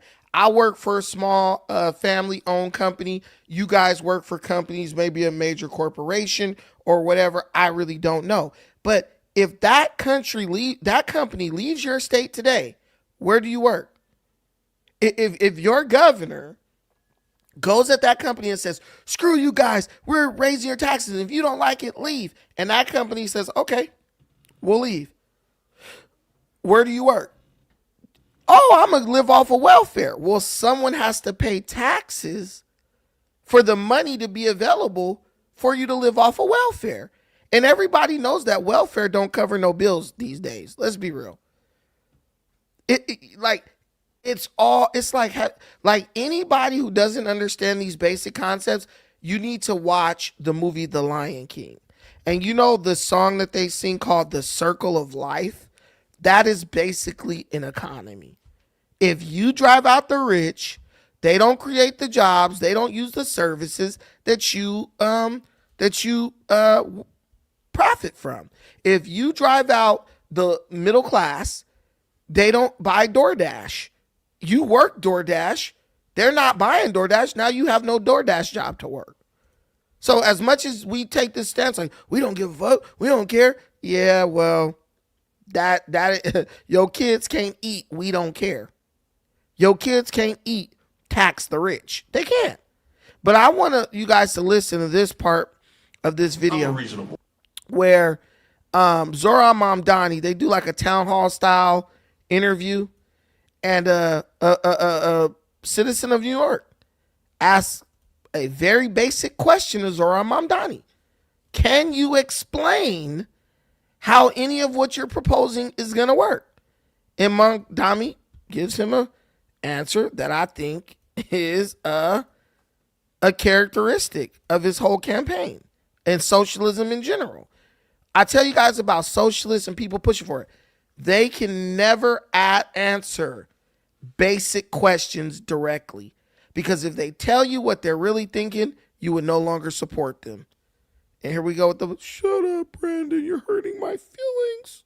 Contains multitudes, and we welcome them all. Do you have a question for the mayor, or what are you looking for him to deliver on for you to become a convert or at least a supporter? I'm a reasonable person. I mean, given what people think and say about Republicans, I don't parrot, I think for myself. Maybe I'm unique, maybe I'm not. I'll leave that for smarter people. What I would like to say is that I understand where you're coming from, what you want to provide for the people. And my personal belief, not that I'm going to parrot, but my personal belief is that if you're going to charge me a tax, I want you to show me something for it. So I don't know how people feel about taxes, because people, feel differently about taxes. And that's a conversation for another time. But what I would say is, if you can show beyond any reasonable doubt that if this, whatever you're planning had to go to court, beyond any reasonable doubt, that any New Yorker on the street can say, you know what, I'm willing to pay that extra dollar. Yeah, that's the big question, right? It's one of the highest tax jurisdictions in the country. The New York highest. City, just to be clear, it's got one of the highest municipal governments. It's not like this is a small government place. The question of are the services up to how much people are paying for them? And I think it's. Let me before his word salad, let me give you guys a stat. In the past 10 years, the population of New York City has increased by 1%. In the last 10 years, the budget of New York City has increased by 75%. So with only 1% population growth, why does New York need a 75% increase in its city budgets, which means roughly a 75% increase in taxes? See, are the services matching? Do the means justify the ends, basically, what this guy is asking, the guy with the long hair. And let's see what Zohran Mamdani's going to say, which is nothing. It is something that I think about often, because as much as I think about public goods, I think about public excellence. Right? We don't want to try and convince a New Yorker in a conversation about the worth of something. We want to be able to prove it to them through what it is that we're delivering. And I think that's where it comes back to, is that the taxes that we're calling for on the wealth. So when he's saying, we don't want to convince New Yorkers in a conversation, we want to prove it through action, he doesn't want to have to show you that his plan is thought through and there's a reasonable goal that's been set. He wants you to let him implement the plan. And if the plan succeeds, good. But if it's a catastrophic failure, oh, well, let's do something else. Who does that? The Bible says, what man plans on building a building and doesn't first count the cost? That's this. I'm telling you, you don't got to be religious. You don't have to be any of that. Listen to that biblical wisdom. Who builds something without first calculating the cost and making sure that you have the money to complete it? If you go to a third world country, I've been to many, one thing you'll see is half-built buildings all over the place. Why? Because in the third world, people start projects before they have the money to finish them. And New York is becoming a third world shithole because, let's be real, over 75% of the population of New York is from the third world. And when I say that, and I got these stats from Brandon Lehman, but when I say that, we're considering you got a lot of immigrants. Then you got the children of immigrants, right? Even though they're citizens, they're still the children of immigrants. So they're raised by third world immigrants. So when you really calculate the true numbers, A lot of these people are this New York is there is a large no, it's overwhelmingly people who are from the third world. That's why a lot of them support Mamdani. That's why a lot of them support the shit he's saying. Because socialism only really, the socialist mindset only really exists outside of America, right? Because Americans are like, nah, we'll work and buy what we want. Third world is like, yo, we're so poor, we need the government to take care of us. Not realizing, where is the government going to get these taxes from? They're taking that shit out your check. And they're giving it to somebody who doesn't want to work. That's the part Mamdani can't tell you. Wealthiest of the wealthy, the most profitable corporations of those that do business here Let in him- New York. Oh, I'll let him They are finish ones talking. that we would I'll then- start it over. I'll go back. I'll let you hear all of what he said. The taxes that we're calling for on the wealthiest of the wealthy, the most profitable corporations of those that do business here in New York, they are ones that we would then use that revenue to transform the lives of every New Yorker. That's it. That's the end of the video.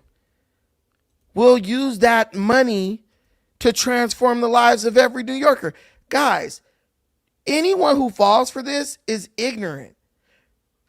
You're going to transform the lives of every New Yorker.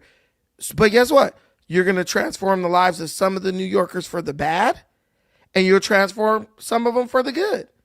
But you're not going to be able to be all things to all people. You're not going to be able to give everybody everything they want. You know that. You're an adult. Everybody can't get everything they want. Eventually, when you're screwing somebody over, they leave. They go away from that place. They say, you know what? It's not making any sense. Stand here and working. My girl right here, Miss Berry, she said, I left in 2012. She got the hell out of New York. Now she's living in another state with better taxes and everything. This guy makes no sense. It's Obama 2.0. Hope and change. Hope and change. That's it. But can't tell you nothing. Word salad answer. Can't even prove that he can't even prove his point. He did like this thing where he was walking around on the streets interviewing New Yorkers, and he was looking dumb as hell because all those New Yorkers were like, I supported Donald Trump. And who did you vote for? The $1 million question. Look, Trump. Donald Trump. The swing is because. Look, the New Yorkers with sense voted for Donald Trump. But when your population is like 75% immigrant, guess what? They'll outvote you every time. And who did you vote for? The $1 million question. Trump. Donald Trump. The swing is because people want lower prices. They probably believe that Trump would give them that. Rent is expensive. Foods are going up. Utility bills are up. And that's your hope, to see a little bit more of an affordable life? Absolutely. My name is Zoran Mamdani. I'm going to be running for mayor next year. Wow. Yes, yes, sir. The dawn of Mayor Mamdani's campaign was going out to Fordham Road here in the Bronx and Hillside Avenue. See, people in New York were getting on board with Donald Trump. But then Mamdani came with free stuff. The only thing that overrides people's common sense is the idea of getting things free. Everybody loves free stuff. We live in California. You got rich people who go stand at the food bank just to get free food. They got the money, but it's free, right? You know, your mom ever told you, hey, go down there and get some of that free this and that. You're like, well, we got that. I said go down there and get some of that free stuff. See, our nation is trying to heal, right? Our nation is trying to get back to the traditional American values, but it's very hard for people to reject, quote unquote, free. But nothing is free. Oh, they have free healthcare in Canada. No, they don't. They take half your fucking paycheck for your quote unquote free healthcare. It ain't free. You make 500, you make 1,000, they take 500 and say, "Ooh, look, free healthcare." That ain't free. You pay for it. You're just paying for it before you get to use it. And then you die on a waiting list. You know, over 20,000 people died last year in Canada waiting on medical care because their quote unquote universal health care their system is overrun. Now, mind you, Canada is a country with a population less than a lot of American states. But they had 20,000 people die while waiting on medical treatment. And they have a lower population than a lot of American states. Did you know that per capita? No, not even per capita. Did you know that the state of Alabama is richer than the whole country of Canada? Did you guys know that? Did you guys know that the state of Alabama is richer than the whole country of Canada? No lie. Alabama right now is beating out.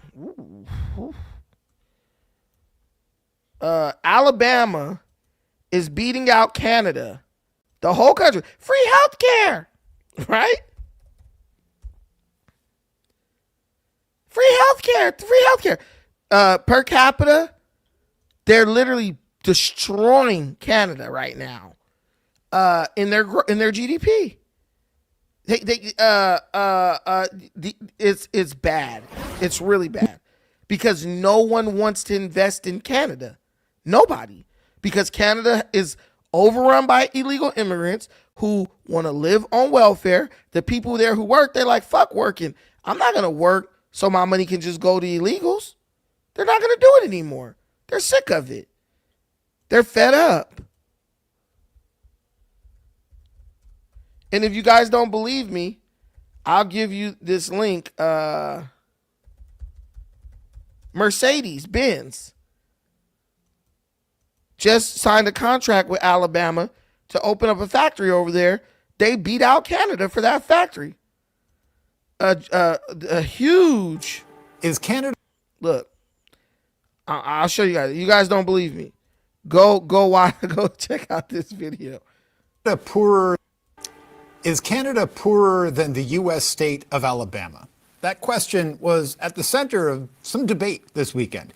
It was sparked by a headline in the Globe and Mail. It read, "How Canada Became Poorer Than Alabama." And that article was based on analysis by the IMF, which found Canada's provinces had an average GDP per capita equivalent to Alabama back in 2022, but then that figure shrank over the next 2 years.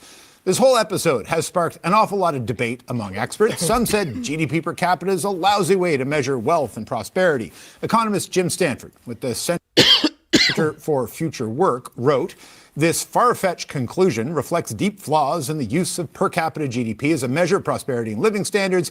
This simple ratio ignores important issues such as what's included in GDP, who owns it, and how it's distributed."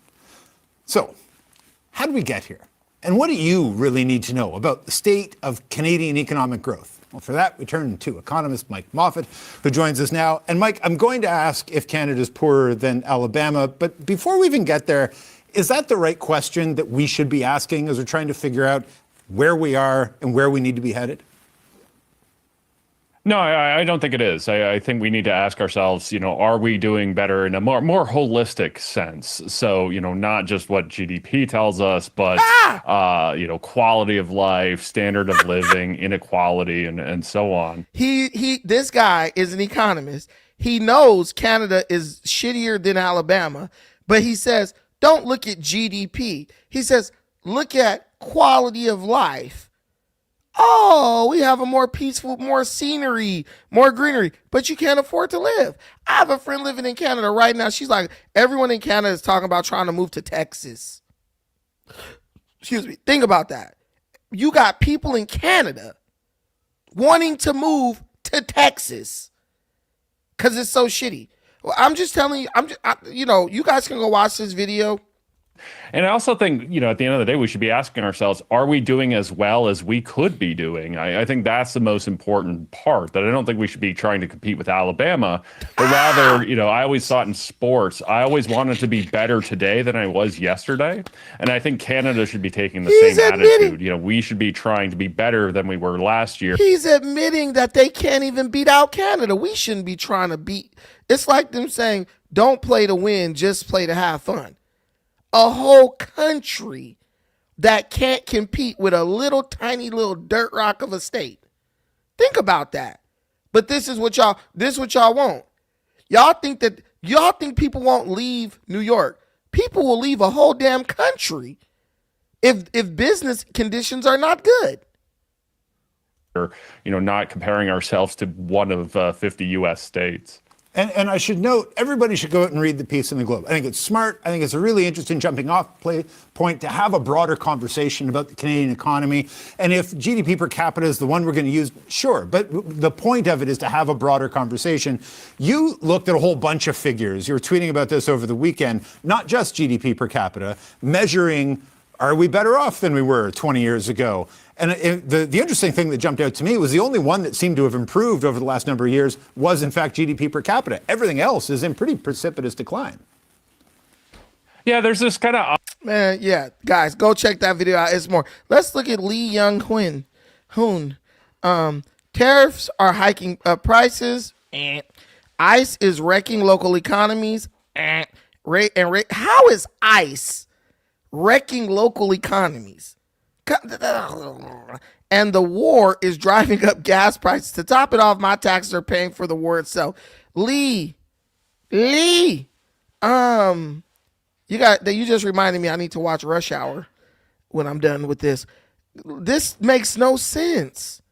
Tariffs are hiking up prices. Guys, let me tell you something. I love this comment because it's just so bad. Lee, could you... I'm going to give Lee an opportunity. Lee, come up here and explain. I'm giving you the link. It's in the comments. Please, Lee, please click the link and come explain to me, one, how tariffs are hiking up prices. But really what I want to know is how ICE is wrecking local economies and raising food costs. That's the one I want to know. This is the one. ICE is wrecking local economies and in raising food costs. To the first one, people don't understand. To the first one, people don't understand tariffs, right? Tariffs basically encourage you to buy things that are made domestically. So if a tariff is raising prices on the things you're buying, that means you need to buy things that are made in America. A tariff, okay, so say you buy Samsung, right? Okay, Samsung might have television manufacturing, hold on. Does Samsung make TVs in the US? Okay. So if you buy a Samsung TV, right? If they hit South Korea with a tariff, which they didn't, you would pay more for for a Samsung TV, right? Okay. But if you buy a Roku TV, which is the same crap, same thing, guess what? The price wouldn't go up or down at all. And the price on a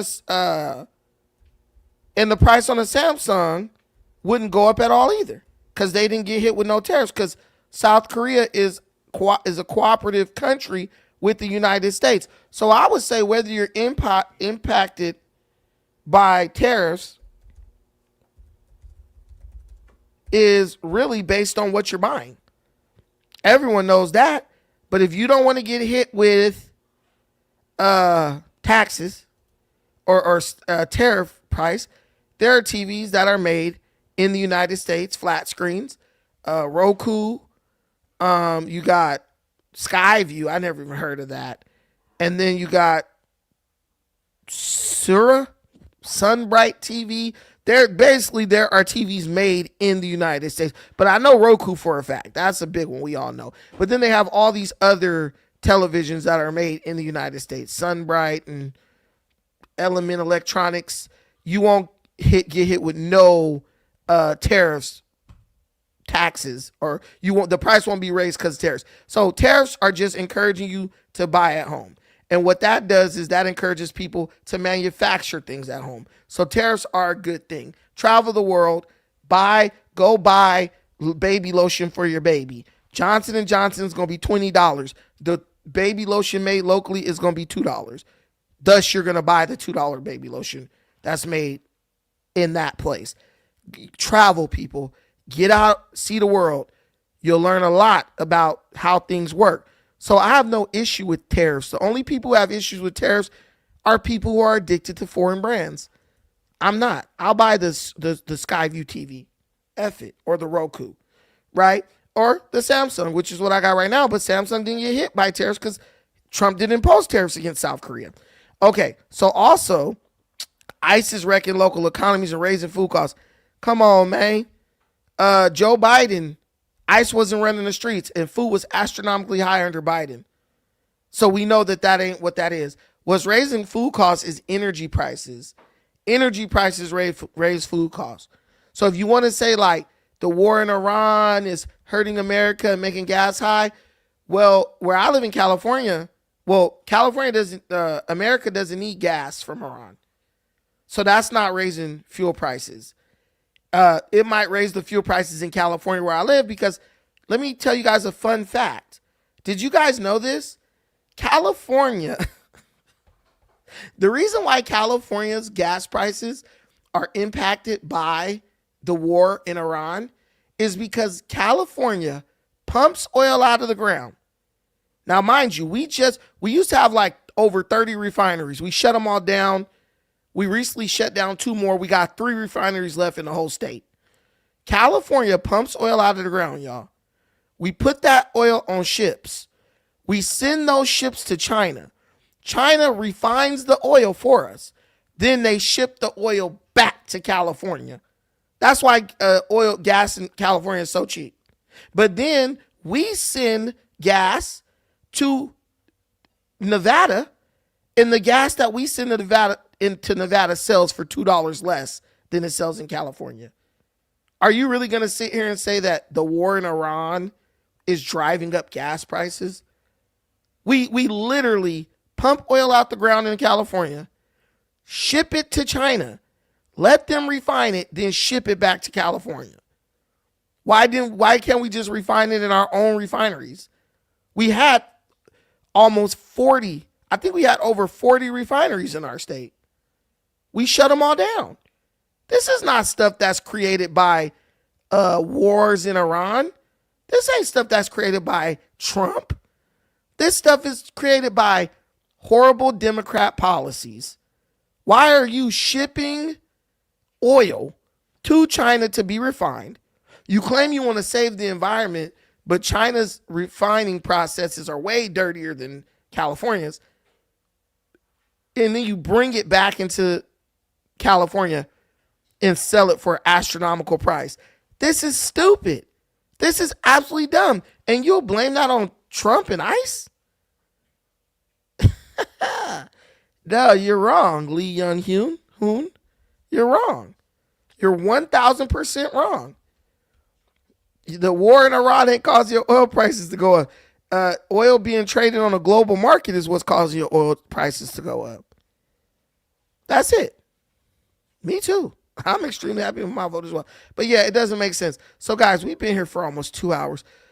Should I do this last story about the Hispanics?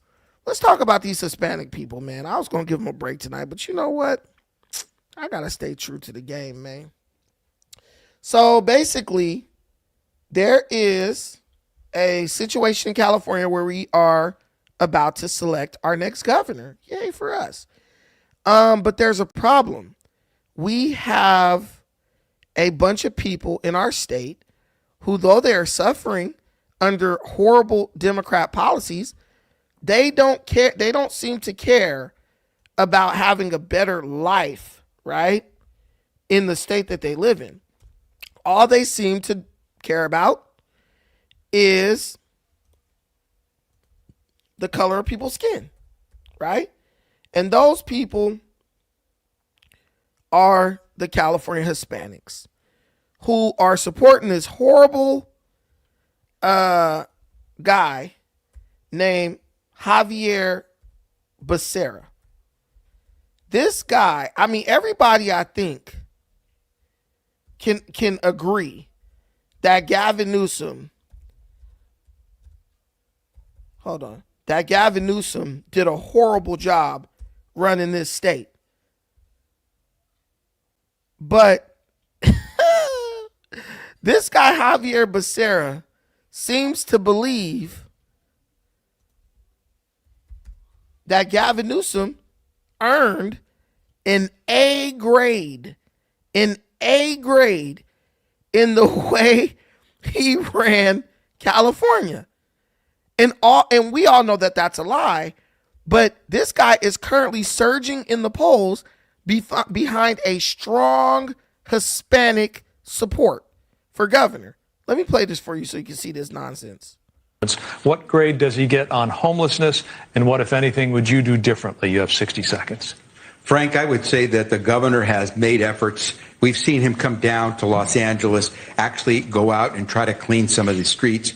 On effort, I would give him an A. What grade does he get? On the homelessness issue. On the homelessness issue. Becerra Flip. I want on the homelessness issue, which is a night. What grade would you give Governor Gavin Newsom for his last 2 terms as governor? Oh. So you're talking to someone who's had a balance of budget bigger than the budget that Governor Newsom had to balance. You're talking to someone who had to deal with a crisis bigger than perhaps any crisis that the governor of California had to deal with when we had to save lives across the country with COVID. You're talking to someone who took on a rogue, menacing federal government the way Governor Newsom has had to do that. I did that when I was AG. You are going to grade him. Are you going to grade him? I am going to grade him. Okay. But I'm trying to put it in context. Got it. So it is important to recognize when you grade someone, understand the shoes they're filling. It's not easy to be a governor of the biggest state, the 4th largest economy. So what I would tell you is this. We became the 4th largest economy under Gavin Newsom. Check. We have expanded healthcare to more Californians. Check. There are many things that he has done well. There are other things. Public safety, I think he could have been more ambitious. Homelessness could have been more ambitious, have people be more accountable. If I were grading, I'd say Gavin Newsom is going to go on to college because he's going to graduate from my high school. What grade? What's the threshold for that? What's the threshold? Yeah, the threshold that he's for, left us in a place. So like where, a C?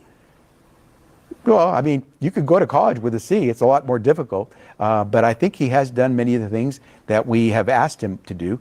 And in some areas, well, when I become governor, I'll make sure. But what's the grade? I don't know if I can give him a grade. He said he would give him a I thought grade. you were going to grade him. Well, I was going to try, but what I'm telling you, I wasn't in his shoes. On the homelessness issue, which is a nightmare in California. Again, they're number 1 when it comes to worse in the nation. Here's Becerra's grade of Gavin Newsom on that issue. Mr. Becerra, we haven't seen you issue a letter grade on Governor Newsom's overall performance. What grade does he get on homelessness, and what, if anything, would you do differently? You have 60 seconds. Frank, I would say that the governor has made efforts. We've seen him come down to Los Angeles, actually go out and try to clean some of the streets. On effort, I would give him an A. Oh my God, everyone gets a trophy on effort. I mean, that might be even worse. At least if he hadn't tried, you could be like, well, he has different priorities. And if we could get him focused on the right priorities, he would know what he's doing. That's not what he said. He's like, he tried super hard. He's just totally incompetent. He's completely ineffectual and doesn't know how to do things, get things done. I mean, it's almost worse. But I mean, as you know, not afraid to swear, but I really don't like the P word. But if I were to use it, I'd be using it about. Okay, so this guy, right? He was like polling less than 2%. So the Hispanics in California shut down the USC debate because he wasn't included, because he wasn't even polling over 5%. He wasn't even in the top 5 people running. They shut down the USC debate over pure racism. Oh, he's Hispanic, so he should be on stage, even if he didn't. The race for California. Even if he hasn't earned, the support to be on stage. So, Eric Swallowswell, he exited the race, and all of a sudden, all the Hispanics who were supporting the predator, Swalwell, they left Swalwell, and then they went and jumped on board with this guy, Becerra. So he surges in the polls, right? And the guy's just an idiot. He's basically Gavin Newsom 2.0. He thinks Gavin Newsom did an excellent job at A, and he's like, I'm not really going to change anything. I'm not going to do anything differently from what Gavin Newsom's going to do. So these guys are all kind of in cahoots, I believe, except for the Republican candidates. I'm really not a big fan of Steve Hilton, but ultimately Javier Becerra is he's only in the position he's in because our Hispanic friends in California are voting La Raza over everything. He's Hispanic. He's the only Hispanic on stage. They're going to vote for him. They don't care about his policies. They don't care about the homelessness situation, the economy, the $37 billion wasted, high gas prices, high food prices, all this shit that they bring up when they're trying to hate on Trump. But when it's time to choose leadership, their concern about all those things goes out the window. And there's only one thing that they care about. Will their illegal relatives be allowed to stay in California, with California remaining a sanctuary state? That's it. And I want to point that out to you guys because, of course, he wants amnesty. Bianco wants amnesty. But I want to point that out to you guys because I want you to understand something.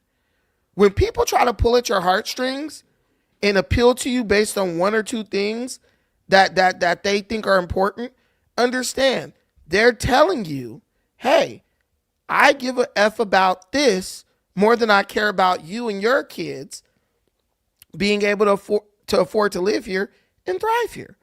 I care more about illegal criminal aliens being allowed to come into California and become citizens than I care about your kids being able to afford to buy a home in this state.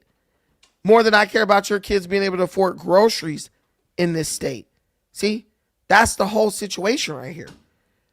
This and Javier Becerra, he is someone who represents that I don't give a F mentality. Because he's just like, look, what are my people going to benefit from? And he believes they're going to benefit from sanctuary city, amnesty, all that. So you got people who are participating in this election purely based on selfishness, their own personal desires. They don't care about the law. That's why they were out here fighting federal agents to keep illegal immigrants in. They don't care about any of that. They don't care about America. They just want their way no matter what. Becerra represents the same failed Washington, D.C. to Sacramento pipeline that is literally driving the middle class out of existence in California. Why are these people supporting a man who champions the very policies that are making our neighborhoods unsafe and are making our gas prices unaffordable? It's a total disconnect with the rest of America. Our Hispanic brothers and sisters, the Black-Brown Coalition, they're the backbone of the workforce in California. I have to give them that, right? Yet they're continuously voting for people who think that someone like Gavin Newsom is doing a great job as he literally drives out the very companies that they work for. It's time to stop with this failed rhetoric and start looking at results. We don't need somebody giving an A+ as a virtue signal to Washington like, yeah, I'm still on your side. We need a passing grade in reality. We need somebody who's really going to go in there and do the work to get that A grade. California literally is at its breaking point. And following this guy, Becerra, is like following somebody off a cliff. It's not even an option. So if you're a Hispanic person watching this, I'm not here to sound racist, but if you do some dumb shit, I'm going to call you out. If you out here putting La Raza and La Raza over in Mexico, illegally coming into America, if you're putting that over what's best for you and your fellow Americans in this country, you're wrong to do that. You're wrong to do it. And you know you're wrong. You know you're wrong. You literally, man, I'm just telling you. You know you're wrong. And I could talk all damn day about this, but if you just sit up and listen to this guy for 5 seconds, right? You know that this guy's not the right choice. Like you know you're wrong. Now, I have my selection. And of course, I'm going to go down on the side of the Democrat because both the Democrats, I love Chad Bianco more so than Steve Hilton because Bianco has actually dealt with these corrupt California politicians, and he knows he's a sheriff. So in my opinion, he understands the laws. More important than just knowing things are bad, he understands the laws that were actually passed and put in place, right, that caused the situation we're in California. And I'm trying to find this one clip because he gives a great example of that as he explains why the houses burned down in the Palisades. He gave a great explanation of that, because a lot of people are like, why did the houses in the Palisades burn down? You guys, like, people were saying there was no water. Other people were saying, oh yeah, the shrubbery and undergrowth wasn't taken care of. I think this is a clip. Let me see.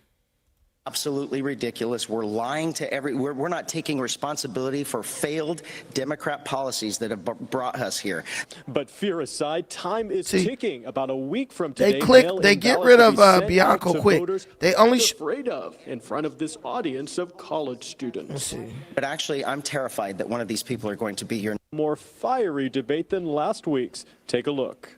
If you want socialism, go somewhere else, because single-payer people come to America for the best medical coverage and care in the entire world. And what if you don't have any health care? What are you going to do for the people who need I thought I got to answer, but apparently we're just going to do this all night. We only have so much time. But what you're proposing is not in there. You can't. That's not correct. That's not correct. Let's go to that, because that was not the question. The question was, here comes the fire. What are you going to do? Please, Mr. Bianco, you had your time, Mr. Mahan. That wasn't the question. I'd love to just answer the question. Wow, that was a bit of a mess.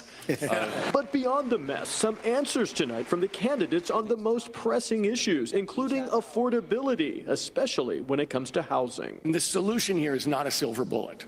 It's what I call silver buckshot. We need to work to shorten and reduce the cost of permitting. We need to redo zoning. We need to have first-time buyer assistance, $25 billion initiative at no cost to the taxpayer that will help them get into their first house. As governor, the first thing I'll do is provide down payment assistance grants to those who want to own a home. And we will build 2 million housing units using the surplus property that school districts have in every single county in this state. I've also rolled out policies for free childcare. That is a game changer for California, bringing us something that other states don't offer. 2 free years, tuition free at our UC, our CSUs, and our Cal Polys. Those are all real affordability solutions. My plan to make our state Cal affordable, $3 gas, cut your electric bills in half, your first $100,000 tax-free, and especially for young people, a home you can afford to buy, so we can restore that California. All right, I want to show you guys this one exchange. And I think this exchange will show you exactly why I'm choosing Bianco over everybody. This lady up here, her name is Katie Porter. She's absolutely out of her mind. She is probably one of the worst. She is the worst candidate on the stage. And she has this moment because, you know, a lot of the stuff that Democrats promise you that they're going to do to like help you, quote unquote, it's lies. And a lot of it is unconstitutional. So Tom Steyer is up there. This one, he's a billionaire, but somehow he's actually in the lead for all the Democrats. He's a multi-billionaire. And California being California, we believe that a multi-billionaire is going to is going to tax all the billionaires. He's not going to do that. We know that. And the billionaires want him to win because they know he's a billionaire like us, so he's really not going to tax us, but he'll say whatever to get elected. But I want you to watch this exchange, and I want you to listen to what Bianco says to this lady. He basically explains, after she finishes running her mouth, he interrupts her, then he explains exactly why the Pacific Palisades fires happened and why they still haven't rebuilt the home. So if you've ever wanted to know the answer to that question, Chad Bianco is going to give it to you right here. What's to do is unconstitutional. What he's proposing is a good idea, but was already done. We don't want more people on the FAIR plan because it's a huge financial liability for the state of California. It's single payer. You want it some. So the FAIR plan, just to let you guys know, the FAIR plan is a fund that was started by the state to help people whose houses were burned down in the fire, and for like people who can't afford home insurance. So the state insured their homes, right? They pay a little bit and the state would insure their homes. That's a single payer system, just like universal health care. It's using taxpayer dollars to insure people's homes. She says they don't want people on the FAIR plan. And Chad Bianco, he comments, he says, okay, so you don't want taxpayer dollars being used to help insure people's homes, but you want to use taxpayer dollars to give people free medical insurance. It's the same thing. The only difference is free healthcare helps illegals. Home insurance helps American citizens. She doesn't want taxpayer dollars being spent to help American citizens, but she doesn't mind taxpayer dollars being spent to help illegal immigrants. So that's what's going on here, and I'm not going to interrupt anymore. Housing is a good idea, but was already done. We don't want more people on the FAIR plan because it's a huge financial liability for the state of California. It's single payer. You want it somewhere else. Excuse me. It's single payer. I'm speaking. I know you are. She's talking. Mr. And Bianco, we're lying we'll go to to kids. you. We'll go to you next. Oh, I wasn't sure if I was even up here anymore. Neither were any Give of us. me a minute, and then you will get your May time. I finish? The reinsurance is a really important part of this, thinking about how to insure the insurers. There are ways that we could put California state dollars at play to bring down the cost of reinsurance, which would help more people come back into this market and write more affordable policies. Thank you, Ms. Porter. Now, to your point, Mr. Bianco, Ms. Porter has supported single-payer health care Here it comes. insurance, and you are saying that this is essentially the same thing. Can you elaborate on your concern, and then, frankly, chime in on what you think these plans will do to the insurance market? Yeah, I was walking in here tonight, and I was asked the most strange question ever by a CBS reporter that said, "Are you afraid of tonight?" And my answer was, "I'm not afraid of anything. I'm truly not." But actually, I'm terrified that one of these people are going to be your next governor, and these kids are all going to have to move. This is absolutely ridiculous. We're lying to we're not taking responsibility for failed Democrat policies that have brought us here. The FAIR plan is 100% a single payer, and it is a failure. Absolute failure. So we're not going to medical because it's the same thing. The insurance companies left because the insurance companies can't be forced into bankruptcy by the state. They told the state it wasn't global warming. Stop believing that. It was a failed environmental policy that doesn't allow fire departments to prevent defensible space around our homes or clear out the brush for 30 years that are building in our mountains and in our hills that took out a city. Okay, they specifically said we were going to lose a city, and our governor said we don't care, and so the insurance companies left. Mr. Bianco, do you Julie, may I ask Javier a question? Do you have any idea? So now while they try to filibuster, you guys learned here tonight, if you didn't learn it anywhere else, you learned why the entire Pacific Palisades burnt down. It had nothing to do with no damn environmental, it didn't have anything to do with anything they said. They drove out the insurance companies because the insurance companies said, look, you guys are not doing what you have to do to prevent fires. You're not cleaning the forest bed. You're not taking care of, the high risk fire zones. So we can insure these homes from fires if we know that there's a high potential for there to be a fire so big that it will burn down a whole city.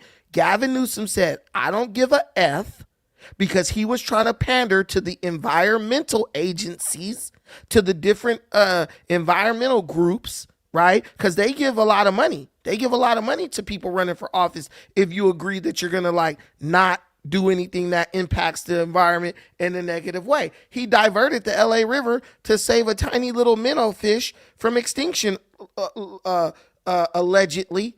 And that also prevented enough water being available for the fire hydrants in the Palisades. But ultimately, California's trying to blame all this on the insurance companies. They won't insure. Why is insurance going up? They are literally declaring war on the insurance companies. They're literally saying you have to insure even though we're not doing what's necessary to make these places safe.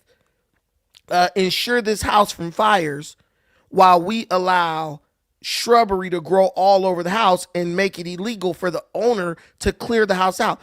What he meant to say when he said defensible space, years back in the day, you were allowed to clear a certain amount of land around your property of shrubbery, dense shrubbery, and the dry foliage that is on the forest bed. That way, when there was a fire, the fire would burn up to that border and it wouldn't come in on your property. They made that illegal. Oh, you can't. So I can't rake damn leaves from around my damn house. So if there's a fire that break out, the fire don't jump on the leaves and then jump to my house. They made it illegal for you to do that. They set them up. They set them up so that their homes could get burned down. And the insurance companies are not stupid. They know what's most likely to happen. And so they just said, well, we're going to pull out before this ends up costing us. Hold on. They said, we're going to pull out before this ends up costing us billions of dollars. And they did, because by law, the state cannot force these companies to go bankrupt, taking on liabilities. And that's what those homes in the Pacific Palisades became. And guess what? How many of those homes in the 2 years since the fire, how many of those homes have been built back? None. 10 homes. Hundreds of homes were lost. 10 have been built back. See, this is the issue here. Hot rotten roll, Javier Basura. No, for real. I really hope Spencer Pratt wins the mayor of LA election. But yeah, guys, so you guys know, to my Hispanic people, listen, man, we passed that. We passed all this La Raza shit and let's vote for him because he's Mexican. They're just like me. There's a black dude up there, Thurman. This bastard. I'm not voting for this fool because he's black. He's a damn failure. He's right here on the far left side. He's Tony Thurman. He's an absolute failure. He's a failure 100% at his job as like the school. He's like the head of schools in California. Why would I vote for this loser? Talking about he's going to try to bring charges against ICE agents. I smack him in the damn back of his head. I smack him in his face if I saw him face to face. This guy's trash. Our Hispanic people, they're going to have to learn. Just because somebody Mexican like you don't mean you throw your vote behind them. You need to look at what's best for your children. And what's best, and with Hispanics, it's tricky because, a lot of these people they operate on a black market, right? If you don't care if someone's raising taxes, if you don't pay no taxes, if you selling burritos on the side of the road, I find it hard to believe that you reporting to the government on all them earnings. You're not. So yeah, it makes sense that they wouldn't care about someone raising taxes if they're not subject to being taxed because they do everything under the table. I'm not saying all Hispanics do that. I'm just saying there's a significant amount in California specifically who do that. So I could see those people kind of being like, well, I don't care about taxes going up. I don't pay taxes when I'm doing my carpenter business, my lawn service, my burrito selling business, my taco stand, et cetera, et cetera. Or if I have this other business, I'm writing everything off anyway. I'm buying my food with the EBT and I'm selling that. That's all tax free. So let's hope that's not the motivating factor. But I do know that is one component of what's going on in California. But guys, listen, this is the end of the night for me. We've been up here. I hope you enjoyed it. Loved having you guys with me. Nice, strong audience tonight. I'll see you guys tomorrow. Friday. I'm going to see you guys tomorrow. Until then, I appreciate everything you do for me and this channel. It's always love and it's always a blessing. Until the next time, take care of yourselves. But most importantly, please take care of each other. Peace.